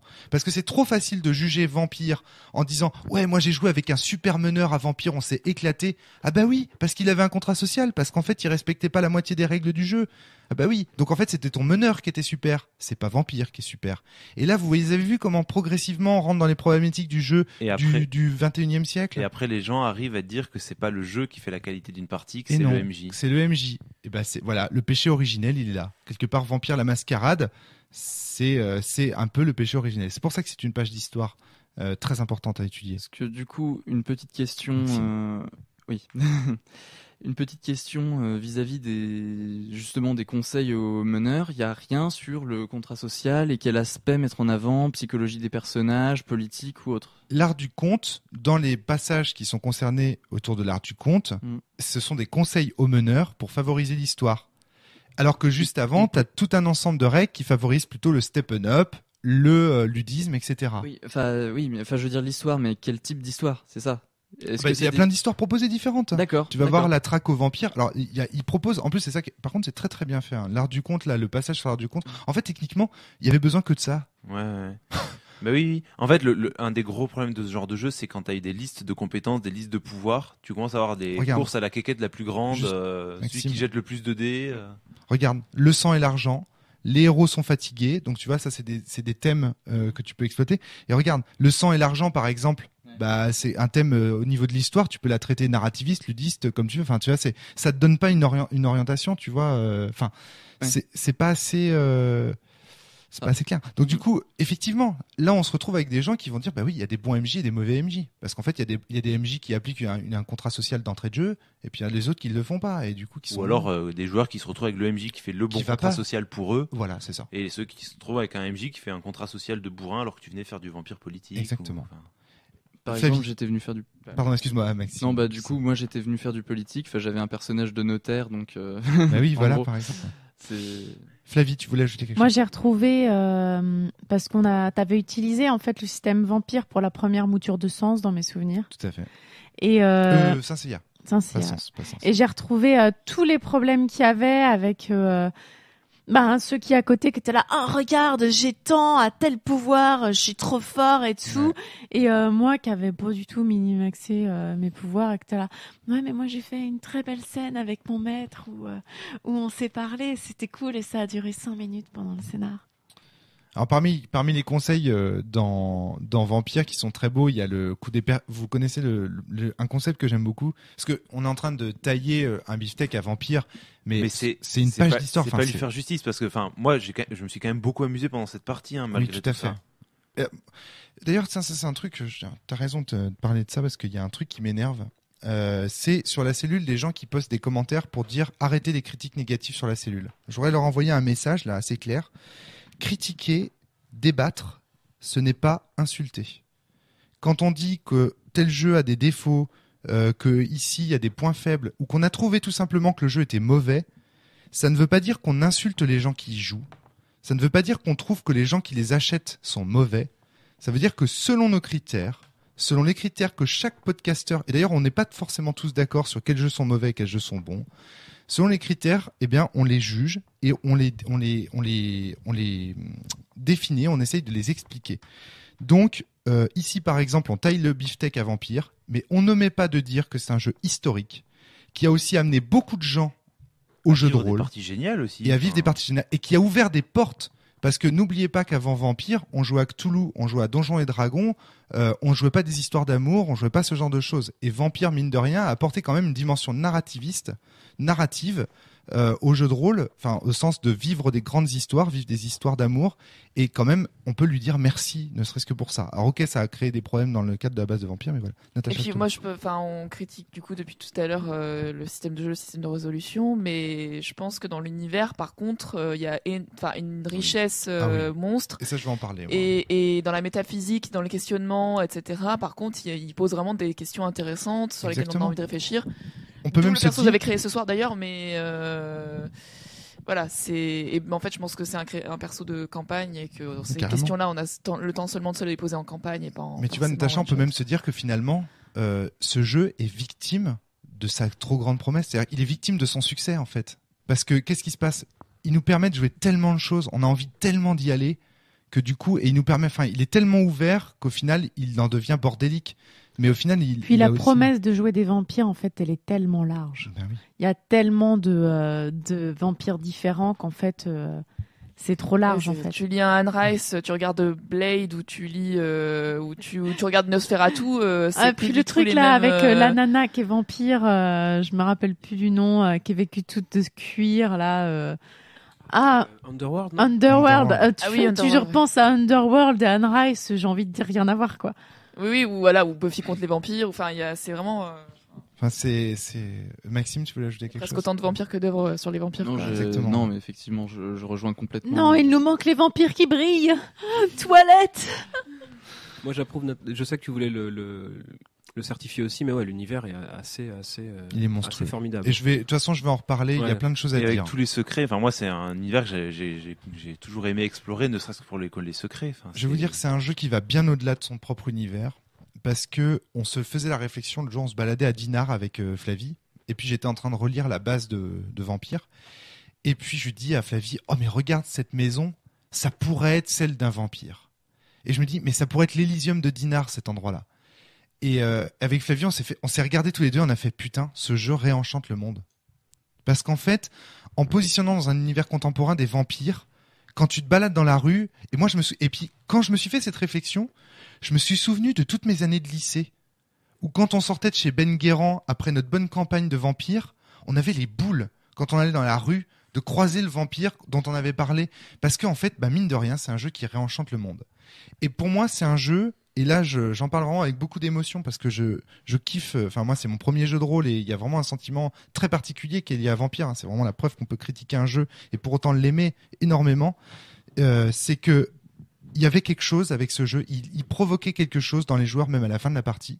Et quand on dit à chaque fois sur la cellule, oui, on fait des jeux pour réenchanter le monde, pour réveiller les gens, et ben ce jeu-là, pour moi, c'est un des premiers où quand tu sortais dans la rue après, t'avais les boules, ça réenchantait. Alors il y avait Cthulhu aussi, tu vas me dire. Hurlement, c'est 89, non, je crois. Hurlement. Moi je le lâche pas celui-là. Bon, après voilà, moi j'en parle personnellement parce que c'est un des premiers jeux, tu vois, comme ça. Normal. Mais je te jure, quand tu sors la nuit après avoir joué à Vampire, tu te dis, tu vois tellement plus de choses. Enfin, il y a quelque chose. Le monde des ténèbres s'ouvre à toi. Tu te dis putain, et ça, moi, je trouve ça beau. Ça, c'est quelque chose que je trouve beau. Voilà. Tu voulais faire une blague? Non, je redirai rien. Mais voilà, moi, je trouve vraiment que ça, c'est une dimension dont on parle pas assez à Vampire, parce qu'il y a plein de gens. Il y a plein de gens qui jouent à Vampire en semi-réel. Je sais pas si vous connaissez c'est-à-dire qu'en fait, ils jouent en killer à Vampire en permanence. Ils jouent, par exemple, nous, là, on peut décider de commencer la partie, on fait nos persos, etc. Moi, Romaric, dans la Grande Baronnie, je suis un vampire, etc. Et toi, Natacha, t'habites... Et donc, on joue en permanence, en fait. Et les gens ne s'arrêtent jamais de jouer. Et il y a un Elysium, et on y va, etc. À Nantes, il y a un groupe comme ça, le groupe auquel appartenait Aloïs. À Lille, il y en a un, le groupe auquel appartient Stéphane Gros. Il y a comme ça des groupes de vampires, et donc tu vois, c'est là, Natacha, aussi, que ça rentre en ligne de compte, c'est que ça, les créateurs de vampires, ils le voulaient, ils le souhaitaient. Il y a des règles pour le jeu dans la base. C'est vraiment un jeu qui est taillé pour le GN aussi, pour finalement briser le 4e mur. Devenez vous-même un vampire. Et je pense que c'est pas un hasard si l'affaire Mireille Dumas aussi explose au moment où Hurlement, Vampire et tous ces jeux arrivent sur le marché, parce que je pense que Vampire, c'est aussi un jeu qui a énormément fait de GN et de costumes, et cet aspect satanique, justement, à mon avis, a été très marqué. Et puis c'est aussi l'époque où du coup le jeu de rôle est quand même un loisir encore un peu underground, justement, et du coup de la même manière que les vampires sont cachés. Enfin, pour moi, je vois vraiment un rapport entre vampire et le rôliste. Et en dehors de ça, il y a aussi le fait que avant Cthulhu, D&D, tout ça, ça reste des jeux. Avec Vampire, il y a une dimension beaucoup plus existentielle qui apparaît, avec des problématiques philosophiques sur l'immortalité, la vie, la mort, la bestialité, qui fait penser à l'adolescence. C'est la bestialité, le loup-garou, le vampire, tout ça, ça fait penser à des métamorphoses. On est à l'adolescence du jeu de rôle. On peut en parler pendant des heures de ça. Je pense quand même que, peut-être pas dans le livre Cthulhu, mais peut-être pas dans le jeu Cthulhu, mais dans l'œuvre de Lovecraft, il y a quand même des idées qui peuvent être interprétées de façon peut-être pas philosophique, mais peut-être un peu. Tout à fait. Je suis d'accord. Mais voilà. Oui, mais chez Lovecraft, Cthulhu, le jeu de rôle, j'ai pas encore trouvé ça dans les parties que j'ai faites. On est d'accord. Juste une parenthèse et après je donne la parole à Flavie. Qu'est-ce qui se passe dans Cthulhu ? Qu'est-ce qu'on joue ? On joue des gens normaux. Dans Vampire, on joue des gens qui sont déjà transformés, déjà confrontés. C'est pas pareil. Oui. On franchit un palier. Oui, en fait, Lovecraft, c'est les gens normaux qui sont confrontés à leur comment dire, le fait qu'ils soient insignifiants. Mais ils sont pas si normaux que ça. En plus, chez Lovecraft, c'est des scientifiques en général. Mais bon. Flavie, on te donne la parole. Désolé. Pas de souci. Moi, en fait, peut-être un jour j'aurai cette réponse. Peut-être, voilà.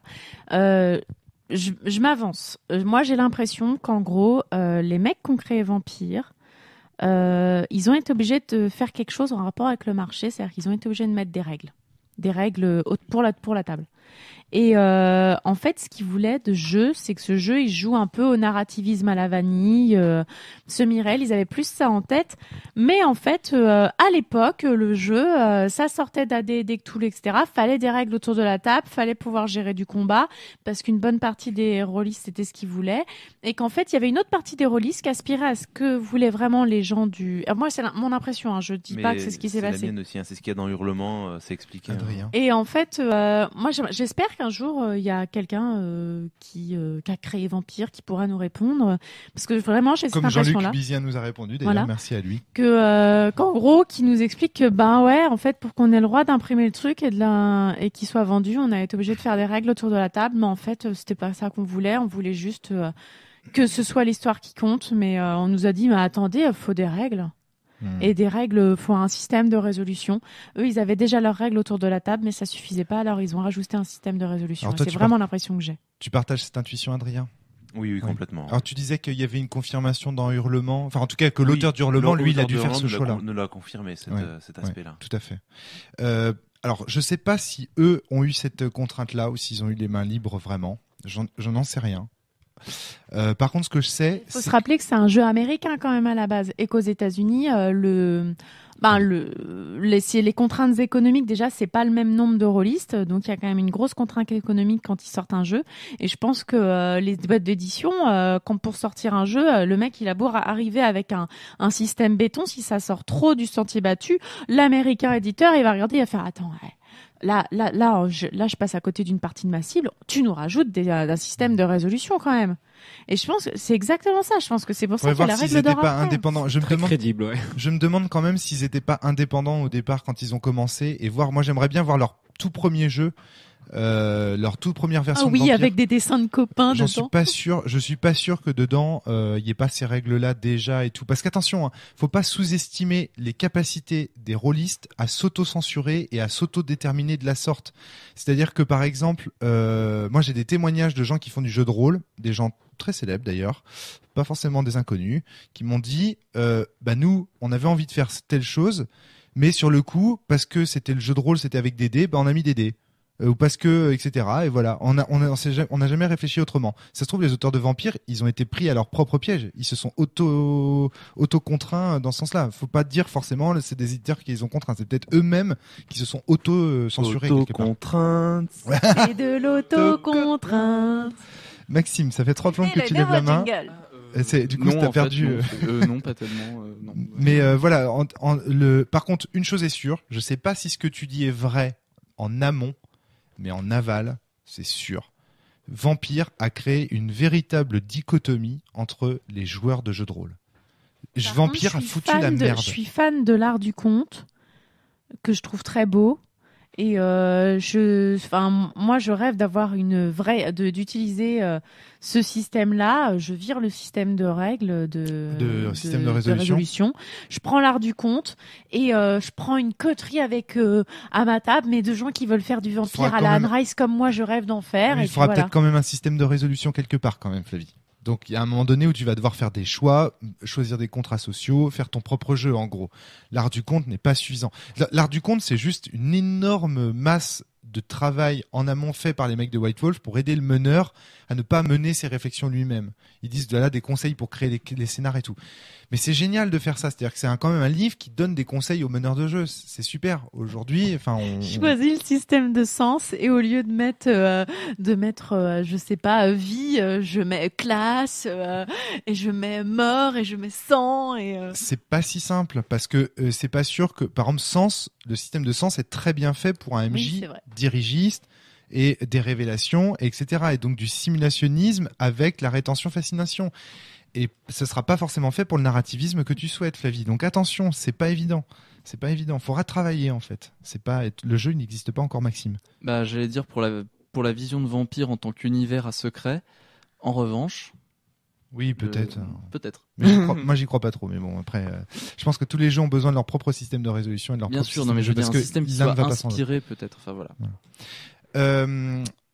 Ça a créé une réelle dichotomie dans les genres de jeux de rôle. Je vous invite à aller regarder l'interview de Didier Guizerix sur Trick Track TV. C'est Monsieur Mobs qui interviewe Didier Guizerix et qui raconte les débuts du jeu de rôle en France. Et à un moment donné, il parle justement de cette division des joueurs entre Vampire la Mascarade et les gens qui sont restés sur AD&D. Je dis rester, ça n'a rien de péjoratif, hein, parce que je pense que par bien des égards, ces gens ont eu raison de rester dans les donjons. Si c'était des ludistes, en l'occurrence, ils ont eu raison, puisque Vampire ne leur donnait pas le plaisir qu'ils attendaient. Dans les oubliettes, pas dans les donjons. Mais en tout cas, il dit que ça a vraiment créé une dichotomie entre d'un côté les gens qui ont voulu faire ce qu'on a commencé à appeler le roleplay, c'est-à-dire les gens qui sont mis à jouer art du conte, justement art du théâtre, envie de jouer et les gens qui jouaient jeu de plateau, jeu de rôle plateau, si j'ose dire quoi. Et donc ça a vraiment créé une division entre les joueurs et une véritable haine entre les deux communautés. C'est-à-dire que d'un côté on avait les joueurs de vampires qui étaient là, oui, jeu de plateau, pouce-pion, tout ça, enfin un petit peu dédaigneux, genre le jeu de rôle c'est un peu le truc suprême du théâtre. Et de l'autre côté les gens qui jouaient à AD&D et qui voyaient les autres faire des guignols gothiques là, qui se foutaient de leur gueule.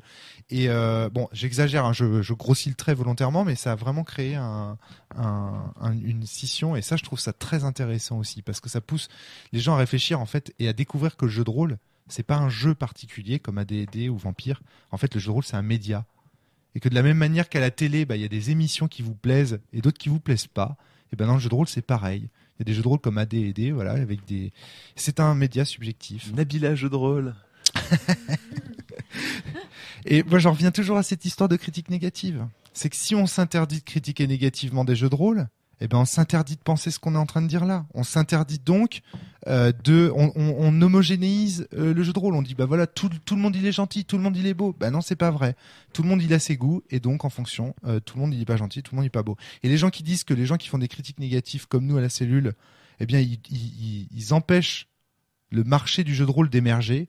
Eh ben, je suis désolé les gars, parce que c'est l'inverse en fait. C'est grâce au fait qu'il y ait des critiques négatives qui soient faites sur des jeux, que des gens donnent vraiment leurs avis, qui va faire qu'on va distinguer des grands courants et qu'on va pouvoir créer des jeux pour tout le monde et donc du coup étendre notre média à d'autres personnes et à d'autres gens qui n'ont pas forcément les mêmes intérêts que nous. Et moi tout ça, Vampire, ça m'évoque tout ça quoi. Enfin il est incroyable ce jeu. Moi il m'évoque plein de trucs.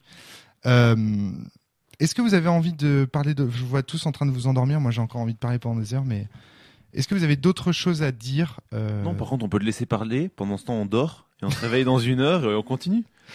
Bon. Non, t'avais des questions à nous poser Est-ce que vous avez déjà fait des scénars de vampires avec un autre MJ que moi-même ? Oui. Oui. Oui. Alors ça s'est passé comment avec cet autre MJ ? Est-ce que vous avez senti les mêmes défauts, Est-ce qu'il y avait des qualités en moins, des qualités en plus ? Alors. Moi, c'était assez. Moi, je suis tombée sur un MJ qui avait une idée bien particulière. Nous, on était tous débutants à la table, et il nous a fait une campagne. En fait, il a démarré une campagne où il nous a balancé tous les gros secrets du jeu. Sauf que nous, en fait, comme on était débutants, on se rendait pas compte que c'était des secrets. Donc, il nous disait "Mais tu te rends pas compte Là, tu viens de rencontrer machin." Ah ouais, non, je m'en rends pas compte. Mais c'est cool, hein. Ouais. Eh ben, on a tous arrêté de jouer. Ouais, on n'a jamais continué parce qu'on pouvait pas comprendre. Et toi, Adrien, ça s'est passé comment ? Moi, ça s'est passé plus ou moins comme ça, c'est-à-dire qu'en fait, j'avais beaucoup joué à Loup-garou avant, donc putain, j'ai que des bons MJ. Ah non, mais moi ça s'est bien passé en fait. Moi ça s'est bien passé ce soir. Hein. Enfin, il y a les défauts classiques, c'est-à-dire que dans une partie, il y avait toujours une bonne heure où t'attendais que les autres fassent leurs actions dans leur coin, donc il y avait des longueurs, voilà. Mais sinon, quand c'était à toi de jouer, on s'éclatait bien parce que dans les combats, si j'avais, enfin, oui, en général, à cette époque-là, je savais qu'il fallait prendre un peu de combat, donc voilà, dans les combats, je faisais mon petit truc.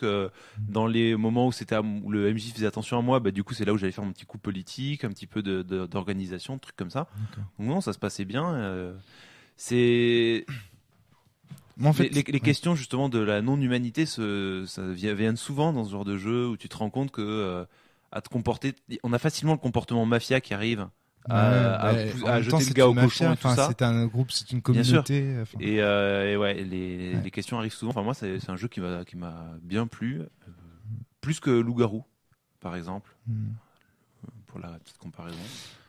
Moi, j'ai eu du bol avec ce jeu parce que on est tous arrivés à la table tour à tour. Donc en fait, le premier avait une vision de ce qu'il attendait. Il a posé le contrat social.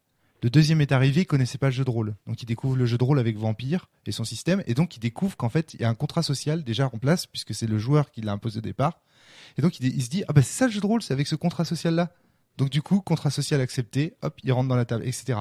Donc en fait, ce qui s'est passé, c'est que nous, sans le savoir, on a adopté un contrat social particulier vis-à-vis de Vampire où on était parti en mode exploration, enquête, baston. Et on faisait que ça. Donc on savait qu'on signait pour ça, donc c'était trop cool. On s'est éclaté comme des oufs et on a traversé Dark Age comme ça. On est parti de l'an, moi je suis parti de l'an moins 1000 je crois. J'ai dû me retrouver en torpeur, j'ai fait les gladiateurs, j'ai fait la Révolution française, j'ai fait les civilisations précolombiennes. Mon personnage il a traversé jusqu'au XXe siècle quoi. Et on s'est éclaté comme des oufs à faire ça et à vivre l'histoire à travers les vampires. C'était notre contrat social et ça a très bien fonctionné. Et c'était magnifique, magique. Merci Ben Guérand. Merci Karim pour cette coterie de l'impossible. Je ne le dirai jamais assez. Merci Guy. C'était des moments formidables. J'ai adoré ces parties. Mais on a eu du bol. Parce qu'en fait, on était des joueurs qui avaient un même contrat. On arrivait tous avec un même désir différent. Et les autres, ils apprenaient le jeu de rôle via ce contrat social-là. Donc, ils l'ont accepté sans se poser la question de ce qu'ils voulaient faire. Ils ont dit, c'est ça le jeu de rôle, on fait ça. Ok, je signe, quoi. D'autres d'ailleurs ont quitté la table en disant ce contrat social-là, enfin il le formalisait pas comme ça, mais il l'a quitté en disant ce format social-là, il m'intéresse pas donc j'arrête. Moi j'ai envie de parler encore de plein de trucs, je suis désolé mais il y a trop de trucs à dire sur ce jeu. Par exemple le concept de personnage de carton. Vous connaissez ce concept-là ? Le principe c'est que dans Vampire on trouve ce terme de personnage de carton. C'est un personnage qui est fait uniquement en complétant des points sur une fiche de personnage. Est-ce que ça vous est déjà arrivé d'avoir des joueurs comme ça ? Et vous dites, ce soir on joue au jeu de rôle, et puis qu'est-ce qu'ils font ? Ils prennent la fiche, on sait quoi les règles ? Là, il y a tant de points, hop, ils remplissent les trucs, et en fait, à aucun moment ils réfléchissent à leur personnage. Pour moi, c'est un peu l'impression que ça me donne quand on tire un personnage au dé, par exemple. D'accord. Cthulhu, pour moi, c'est des personnages cartons. Oui, je crois que c'est une critique sous-jacente, et je crois que c'est à Cthulhu exactement qu'ils font référence lorsqu'ils parlent de personnages de carton. C'est intéressant. On en parlait tout à l'heure avant de faire la partie. C'était le problème de j'ai un super concept de personnage. Je tire les dés, ça correspond pas. Ouais. Ou inversement, je sais pas trop quoi faire. Je vais jeter les dés et on va voir ce que ça va donner. Mais tu vois pas le côté positif qui est je sais pas trop quoi faire. Je vais jeter les dés et maintenant je fais mon perso avec ce que j'ai. Oui, alors ça c'est vrai. Mais du coup tu vois, tu rajoutes quelque chose sur le carton parce que après quand tu vois les scores sur le carton, c'est là que tu inventes l'histoire. La contrainte est créatrice. Exactement. Ouais, mais moi qui adore la phase de création de personnages dans le jeu de rôle, c'est vraiment pas quand je suis contrainte encore une fois par les dés, ça m'énerve parce que. Quand t'as une idée, tu te poses tes propres contraintes et du coup t'aimerais pouvoir créer ton personnage en fonction de ça. Après, quand t'as pas d'idée à la base, se donner des contraintes, ça permet de vite trouver son personnage. Mais. Ouais. Mais alors, là, j'ai pas suivi. C'est quoi le personnage carton dans... Le personnage de carton dans Vampire, c'est l'écueil à éviter. C'est-à-dire que comme ils sont conscients que leur fiche de personnage, c'est juste des ronds à colorier sur une fiche, ils ont conscience qu'il y a des gens qui vont pouvoir juste répartir les points sans réfléchir à leur personnage derrière. Et la solution qui est proposée par Vampire, c'est de dire en gros, chaque personnage doit être réfléchi en amont pendant de longues heures. Ne faites pas votre personnage en 1 heure. Passez du temps avec votre meneur de jeu à en discuter. Faites des scénars solo, etc. En gros, votre personnage, investissez-vous dedans.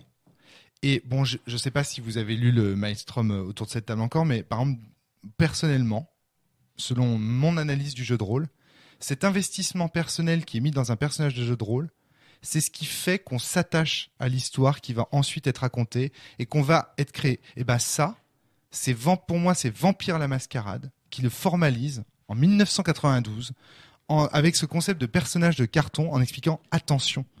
Le jeu de rôle, ce n'est pas uniquement un personnage. Et ça va. Je suis désolé, mais c'est les tontons flingues. Ils sont en train de flinguer D&D et flinguer Cthulhu, en fait. C'est une vraie critique. Parce qu'en fait, qu'est-ce que c'est qu'un personnage de donjon ?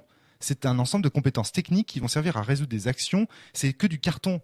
C'est des jetons, etc.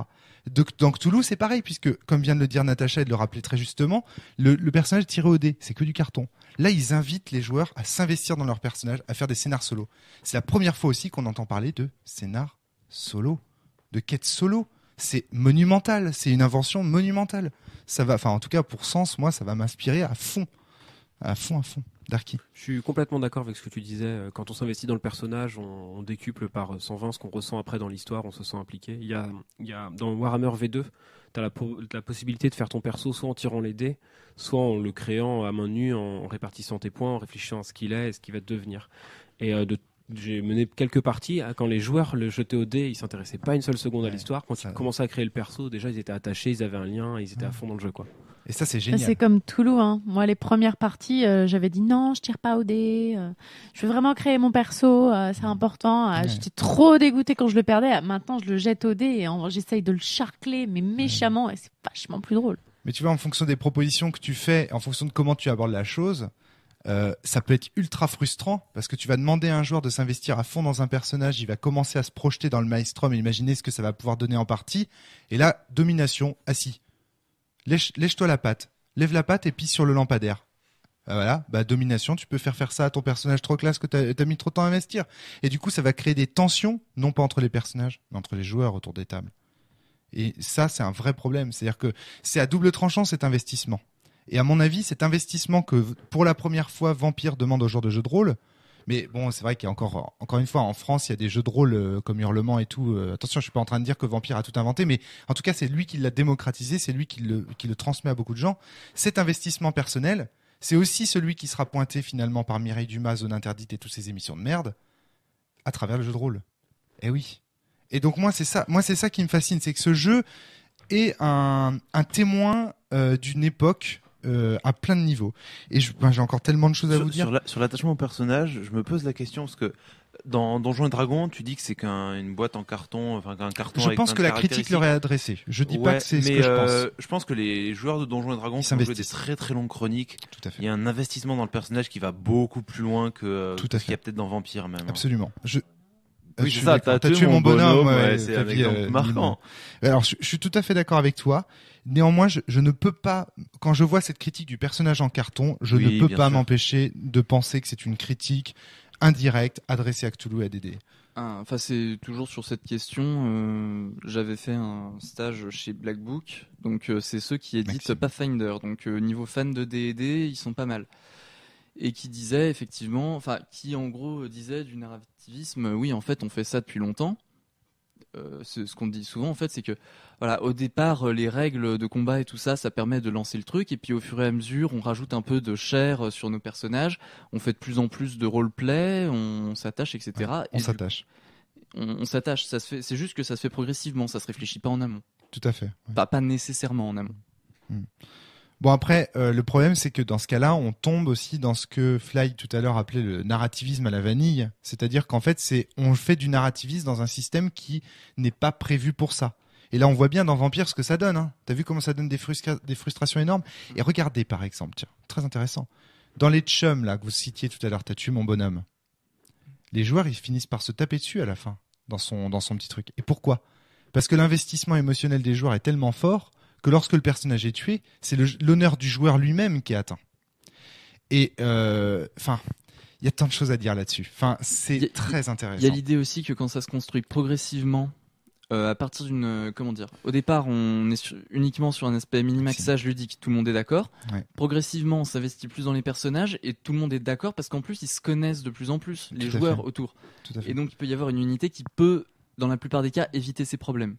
Dans la plupart des cas. Justement, l'unité de contrat social dont je parlais. Au-delà de ça, il finit aussi autour de la table par y avoir plein de règles tacites qui font que du coup les choses tournent tout seules. C'est juste que c'est implicite. Ouais.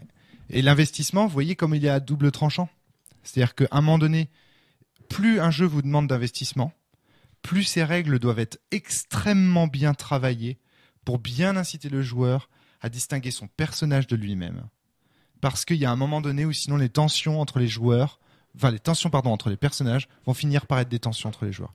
Et ça, je vous invite vraiment à réfléchir parce que, à mon avis, Vampire, c'est un jeu dans lequel ce genre de problématique aperçoit. Bon, Vampire, c'est aussi, je continue, moi j'ai plein de trucs à dire. C'est aussi les magnifiques illustrations de l'époque de Rebecca Gay, Ron Spencer et tout que vous trouvez minables, mais moi, ça me fait penser à Magic. C'est aussi une époque. Rebecca Gay dedans ? Oui. C'est aussi mes illustrations préférées. Richard Kane Ferguson a fait des illustrations pour cette base. Ron Spencer, Rebecca Gay, tous ces gens. Tu parles des illustrations où il nous dessine une chauve-souris ou quand on sache pas à quoi ça ressemble. Oui, c'est Ron Spencer, ça par exemple. Bon voilà, mais moi ça me fait rêver parce que c'est les illustrations de Magic. Magic, moi j'ai découvert. Putain, un jour, il faudrait qu'on fasse un comparatif des illustrations de chauve-souris dans tous les bouquins de jeux de rôle, parce que je suis sûr qu'il y en a dans chaque base de jeux de rôle. C'est vrai. Bon voilà, je crois pour que, moi. Doit y avoir juste un ou deux jeux de rôle où il n'y a pas d'illustration de chauve-souris. Ouais, la chauve-souris, le chat et le loup, ça doit être un truc qu'on voit à toutes les sauces. Le dragon.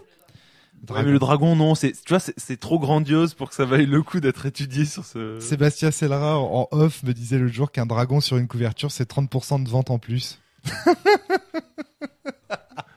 Voilà. Maxime, tu nous en rajoutes un sur l'agence.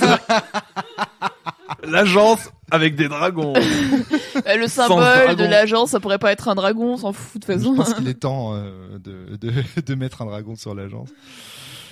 Et les femmes à poil, ça marche bien aussi ? Ça marche pas mal, paraît-il. Il faut une femme à poil sur un dragon. Ah bah oui, évidemment. Et à la fin, Jon Snow. Et oui, évidemment. Alors, il y a aussi d'autres trucs dont on n'a pas parlé, c'est l'univers.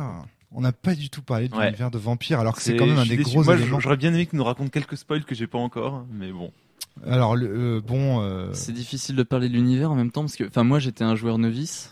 Je connaissais pas de secret. C'est à peine il a fallu m'expliquer chaque maison, chaque famille de vampires que je rencontrais, fallait m'expliquer quel était le concept derrière. C'est rigolo, on était vraiment 3 joueurs novices finalement sur cette table. Mais moi, ce que j'aime beaucoup aussi, c'est ça. C'est que les premiers secrets que tu apprends dans Vampire, c'est ça en fait, c'est la base. Moi j'ai adoré quand tu fais apparaître un gars d'un clan, je demande alors c'est quoi leur clan là ? Toi tu me regardes et tu fais tu sais pas. Là t'es en synergie totale avec ton perso. Ah bah ouais, je viens de me faire mordre, je suis dans le monde des vampires, on m'a un peu rien appris, je suis un nul quoi. Voilà, c'est ça. Et moi ça je trouve ça intéressant, c'est-à-dire que d'un côté vous allez pouvoir avoir des informations très poussées sur certains clans. Par exemple, il y a certaines fois où je vous ai donné toutes les infos sur des clans et d'autres je vous ai dit là tu sais pas. Parce que moi ce que je trouve intéressant c'est de faire tout l'univers de Vampire peut devenir en lui-même du secret. Et plus tu creuses, plus ça va loin, plus ça crosse, parce qu'en fait ce qui se passe dans l'univers de Vampire c'est qu'il y a des crossovers, des ponts en fait, des ponts qui sont créés entre les différents univers et c'est vraiment superbe quoi. Alors après ils se sont un peu perdus dans ces différents crossovers et tout. Est-ce que on parle un peu de l'univers de Vampire ou est-ce que ça vous fait chier ou... Non, je pense que ça vaut le coup. Ouais. D'accord. Tellement bien. Père Castor. Une histoire. Donc déjà les premiers secrets de Vampire, c'est qu'est-ce qui s'est passé dans les premiers temps de la civilisation vampirique. Donc là tu balances du méga spoil, c'est ça ? Non, pas spécialement parce que c'est dans la base quand même. C'est d'accord, pas... non, mais je sais pas. Moi j'ai pas de méga spoil à balancer. Tout ce que je connais c'est ce qu'il y a dans la base. Donc de toute façon la plupart de nos auditeurs sont soit des experts de vampires déjà. Parce qu'il y a des spoils ailleurs que dans la soit des futurs meneurs. Oui, parce qu'il y a plein de suppléments. Il y a combien de suppléments de vampires, quelqu'un le sait ? À peu près 2 bras et demi. Non mais c'est complètement énorme. C'est des monstres suppléments. Oui, non mais j'avais oublié les livres supplémentaires qui sortaient dans ce genre de vieille base. On a joué avec 300 pages de règles. En réalité, Vampire, si on considère que l'univers en lui-même est une règle, c'est 10 000 pages de règles minimum. Et encore, je pense que je dis une bêtise. C'est 100 fois plus que ça. Si tu comptes loup-garou, mage, etc., à lui tout seul, tu vois la bibliothèque là ? Ça remplit la bibliothèque. C'est une grande bibliothèque pour ceux qui... Parce que moi, je l'ai fait. J'ai vu avec les bases, je compte loup-garou, mage, vampire, faerie, momie. Ouais. Il y a Wraith. Wraith. Ouais. Mage, t'as dit ouais. T'es mage. Je crois qu'on a fait le tour là. C'est déjà pas mal. Seulement, je crois qu'il y en a un peu plus, mais bon. Et déjà, moi j'avais vu une étagère, je crois que c'était à Rennes ou au Mans, peut-être bien la boîte à jeux, où il y avait une étagère sur laquelle le mec il avait aligné tous les trucs de vampires. Il y en avait en américain et tout. C'était monstrueux. Les couvertures, elles étaient vertes, bleues, rouges. Il y avait toutes les couleurs.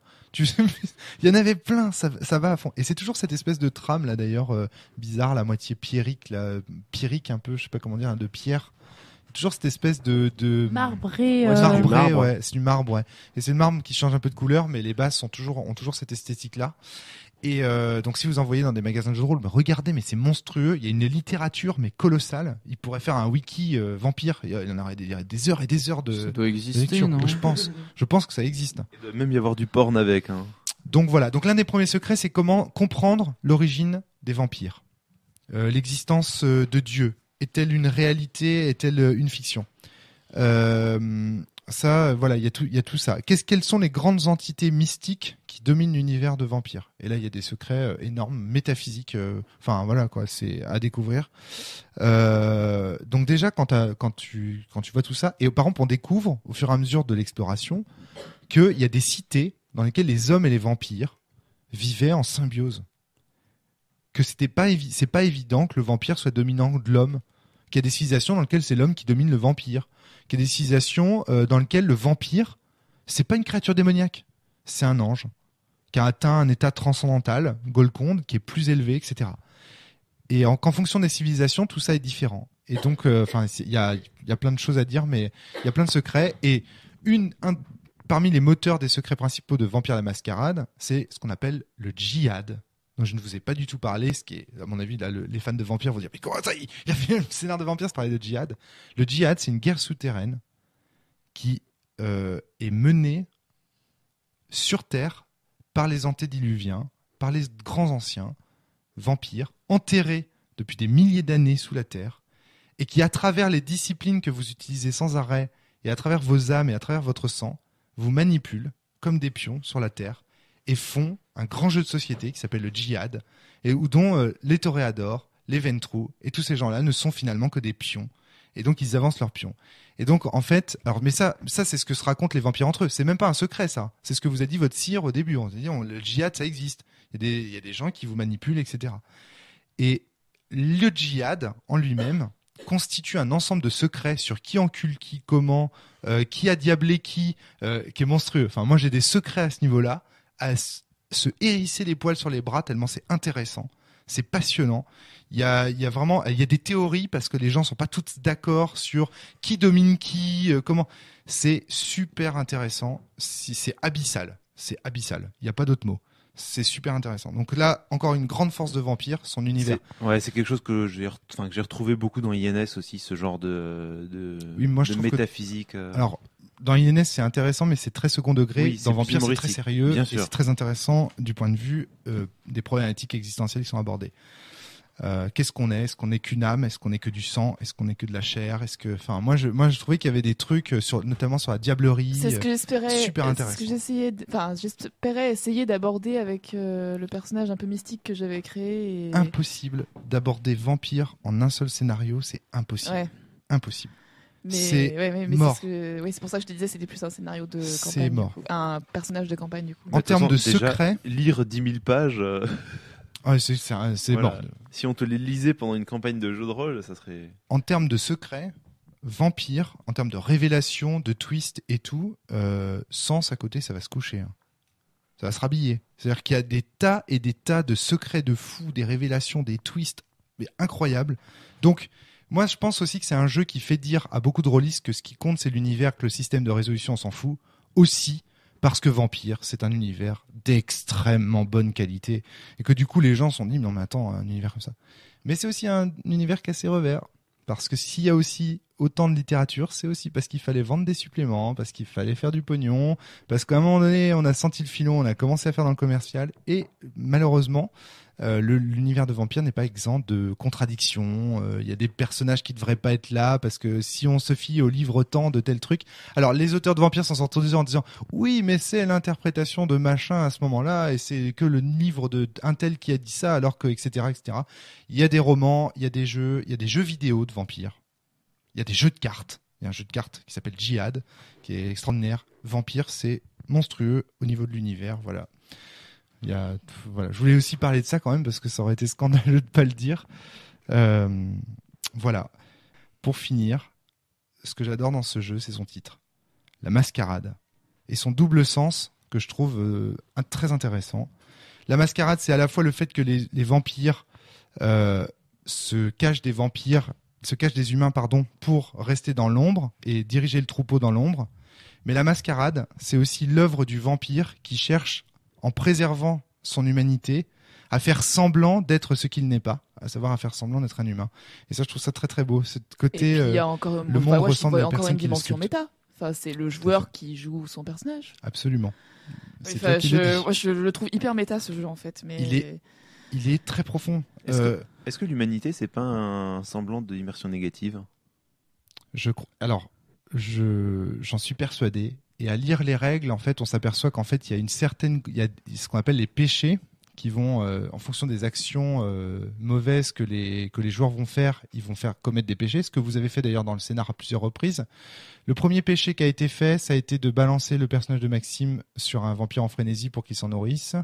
Un autre péché, ça a été d'éventrer des gars et tout ça. Mais bon, c'était pas des grands péchés. C'est pour ça que je vous ai pas trop insisté sur la conviction, parce que c'était quand même pas des humains qui étaient visés. Ça restait des monstres et tout. On pouvait le justifier. Mais après, quand tu commences à voler, ne serait-ce que voler déjà un personnage, c'est déjà perdre un peu d'humanité. Considérer que tous les objets des humains vous appartiennent, c'est perdre de l'humanité, etc. Et c'est un peu l'immersion négative dans la mesure où ça pousse les joueurs à rester humain le plus longtemps possible et donc à jouer dans les règles de la Camarilla, dans les règles de la mascarade. Et donc à jouer la mascarade pour soi-même comme pour la société. Et ça, c'est monstrueux en termes de problématiques. C'est énorme. Natacha, c'est trop bien, mais c'est juste, du coup, je suis frustrée maintenant parce que j'ai pas du tout l'impression d'avoir joué ça ce soir. C'est parce que là, on est en train de parler de l'univers, on est en train de parler de la promesse. C'est génial. Enfin... Mais oui, mais tu vois, comme c'est ce qu'on disait avec Kuro. C'est ce qu'on a toujours dit, c'est que voilà, on vous dit la promesse. Et le problème, c'est que s'il n'y a pas un système pour porter cette promesse-là, eh ben, on va dans le mur. Le système est important, et là, on a vraiment la preuve d'une énorme littérature monstrueuse qui attend en fait le joueur qui fera un vrai système pour Vampire et qui exploitera en fait. Et ben moi, d'abord, je crois que c'est pas vraiment possible. Et moi, je pense par contre qu'il y a plein d'MJ qui ont fait des systèmes qui se tiennent, avec des joueurs qui s'étaient mis d'accord pour jouer certaines parties en fait de Vampire. Et c'était du bruit derrière le paravent. Bravo à tous les MJ. Greg Pogor, ouais. Bravo à tous ces MJ qui, malgré des systèmes de jeux dysfonctionnels, ont réussi à jouer pendant des années, qui ont fait des trucs superbes. Et clairement, avec Vampire, c'est ça. Il y a des MJ qui ont fait des trucs superbes avec Vampire, mais parce que ils ont posé ce qu'il fallait autour de la table, ils se sont mis d'accord sur ce qu'ils allaient jouer dans le système, et voilà quoi. Est-ce qu'il y a eu des romans Oui. D'accord. Ouais. Énormément. Et dans tous les univers, c'est. Et intéressant les romans Les premiers romans avec les héros, parce qu'en fait, écoutez ça, les premiers personnages de vampires, les premiers héros de vampires sont en fait les personnages des créateurs de vampires. Et ils ont écrit en fait leur campagne qui s'appelle je perds le nom, mais c'est la campagne principale avec les grands personnages de l'histoire, Lucita, Anatole, etc. Ils ont écrit leur propre campagne en roman et ils ont écrit une campagne, celle dont parlait Flavie tout à l'heure, à laquelle on peut rien comprendre. C'est Anatole que j'avais rencontré. Tu rencontres Anatole. C'est cool. Ce sont leurs anciens personnages qu'ils mettent en scène. Enfin, d'après ce que j'en sais. Après, je tiens ça d'un MJ qui lui-même le tient d'un article. Je sais pas. Enfin, si ça se trouve, ce que je dis, c'est de la merde. Mais moi, je me suis laissé dire que c'était ça. Et ça me semble crédible.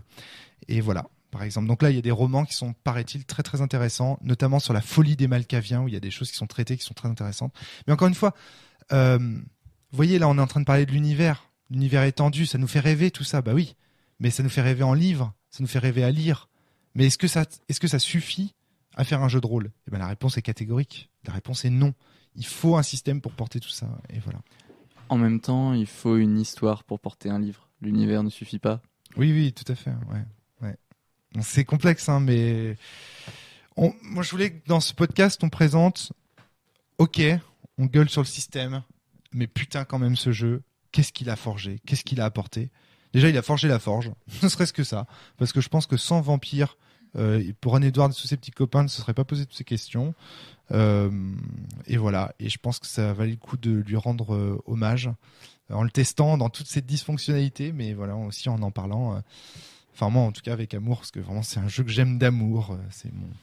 Voilà. Cobal, si tu nous écoutes, animateur de Radio Rolliste, Vampire, c'est ton INS pour moi, quoi. Enfin, c'est mon INS Vampire. Et puis même, moi, je serais séduit. Là, tu le présentes un peu comme un truc figé dans le temps et tu lui rends hommage, mais il est aussi, si tu as un groupe de potes avec qui tu peux fixer un contrat social, comme tu le disais, il est complètement exploitable et jouable aujourd'hui. Moi, il m'intéresse complètement comme jeu. Absolument. Il est encore exploitable.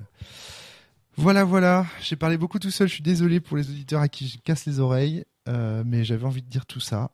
Plein de souvenirs. Superbe Vampire. Merci. Et la prochaine fois que vous passerez dans Paris devant une chouette maison qui a l'air fermée, pensez que dedans se referme certainement un secret sur un vampire qui vous regarde passer la nuit en se disant « vous avez l'air délicieux ». Mais moi, je suis sûr que Vampire, ça a mis plein de gens à l'architecture, ça a mis plein de gens à la musique, ça a mis plein de gens à plein de choses. Parce que justement, il y a cet aspect Vampire, ça fait imaginer des choses sur le monde, qu'on le veuille ou non.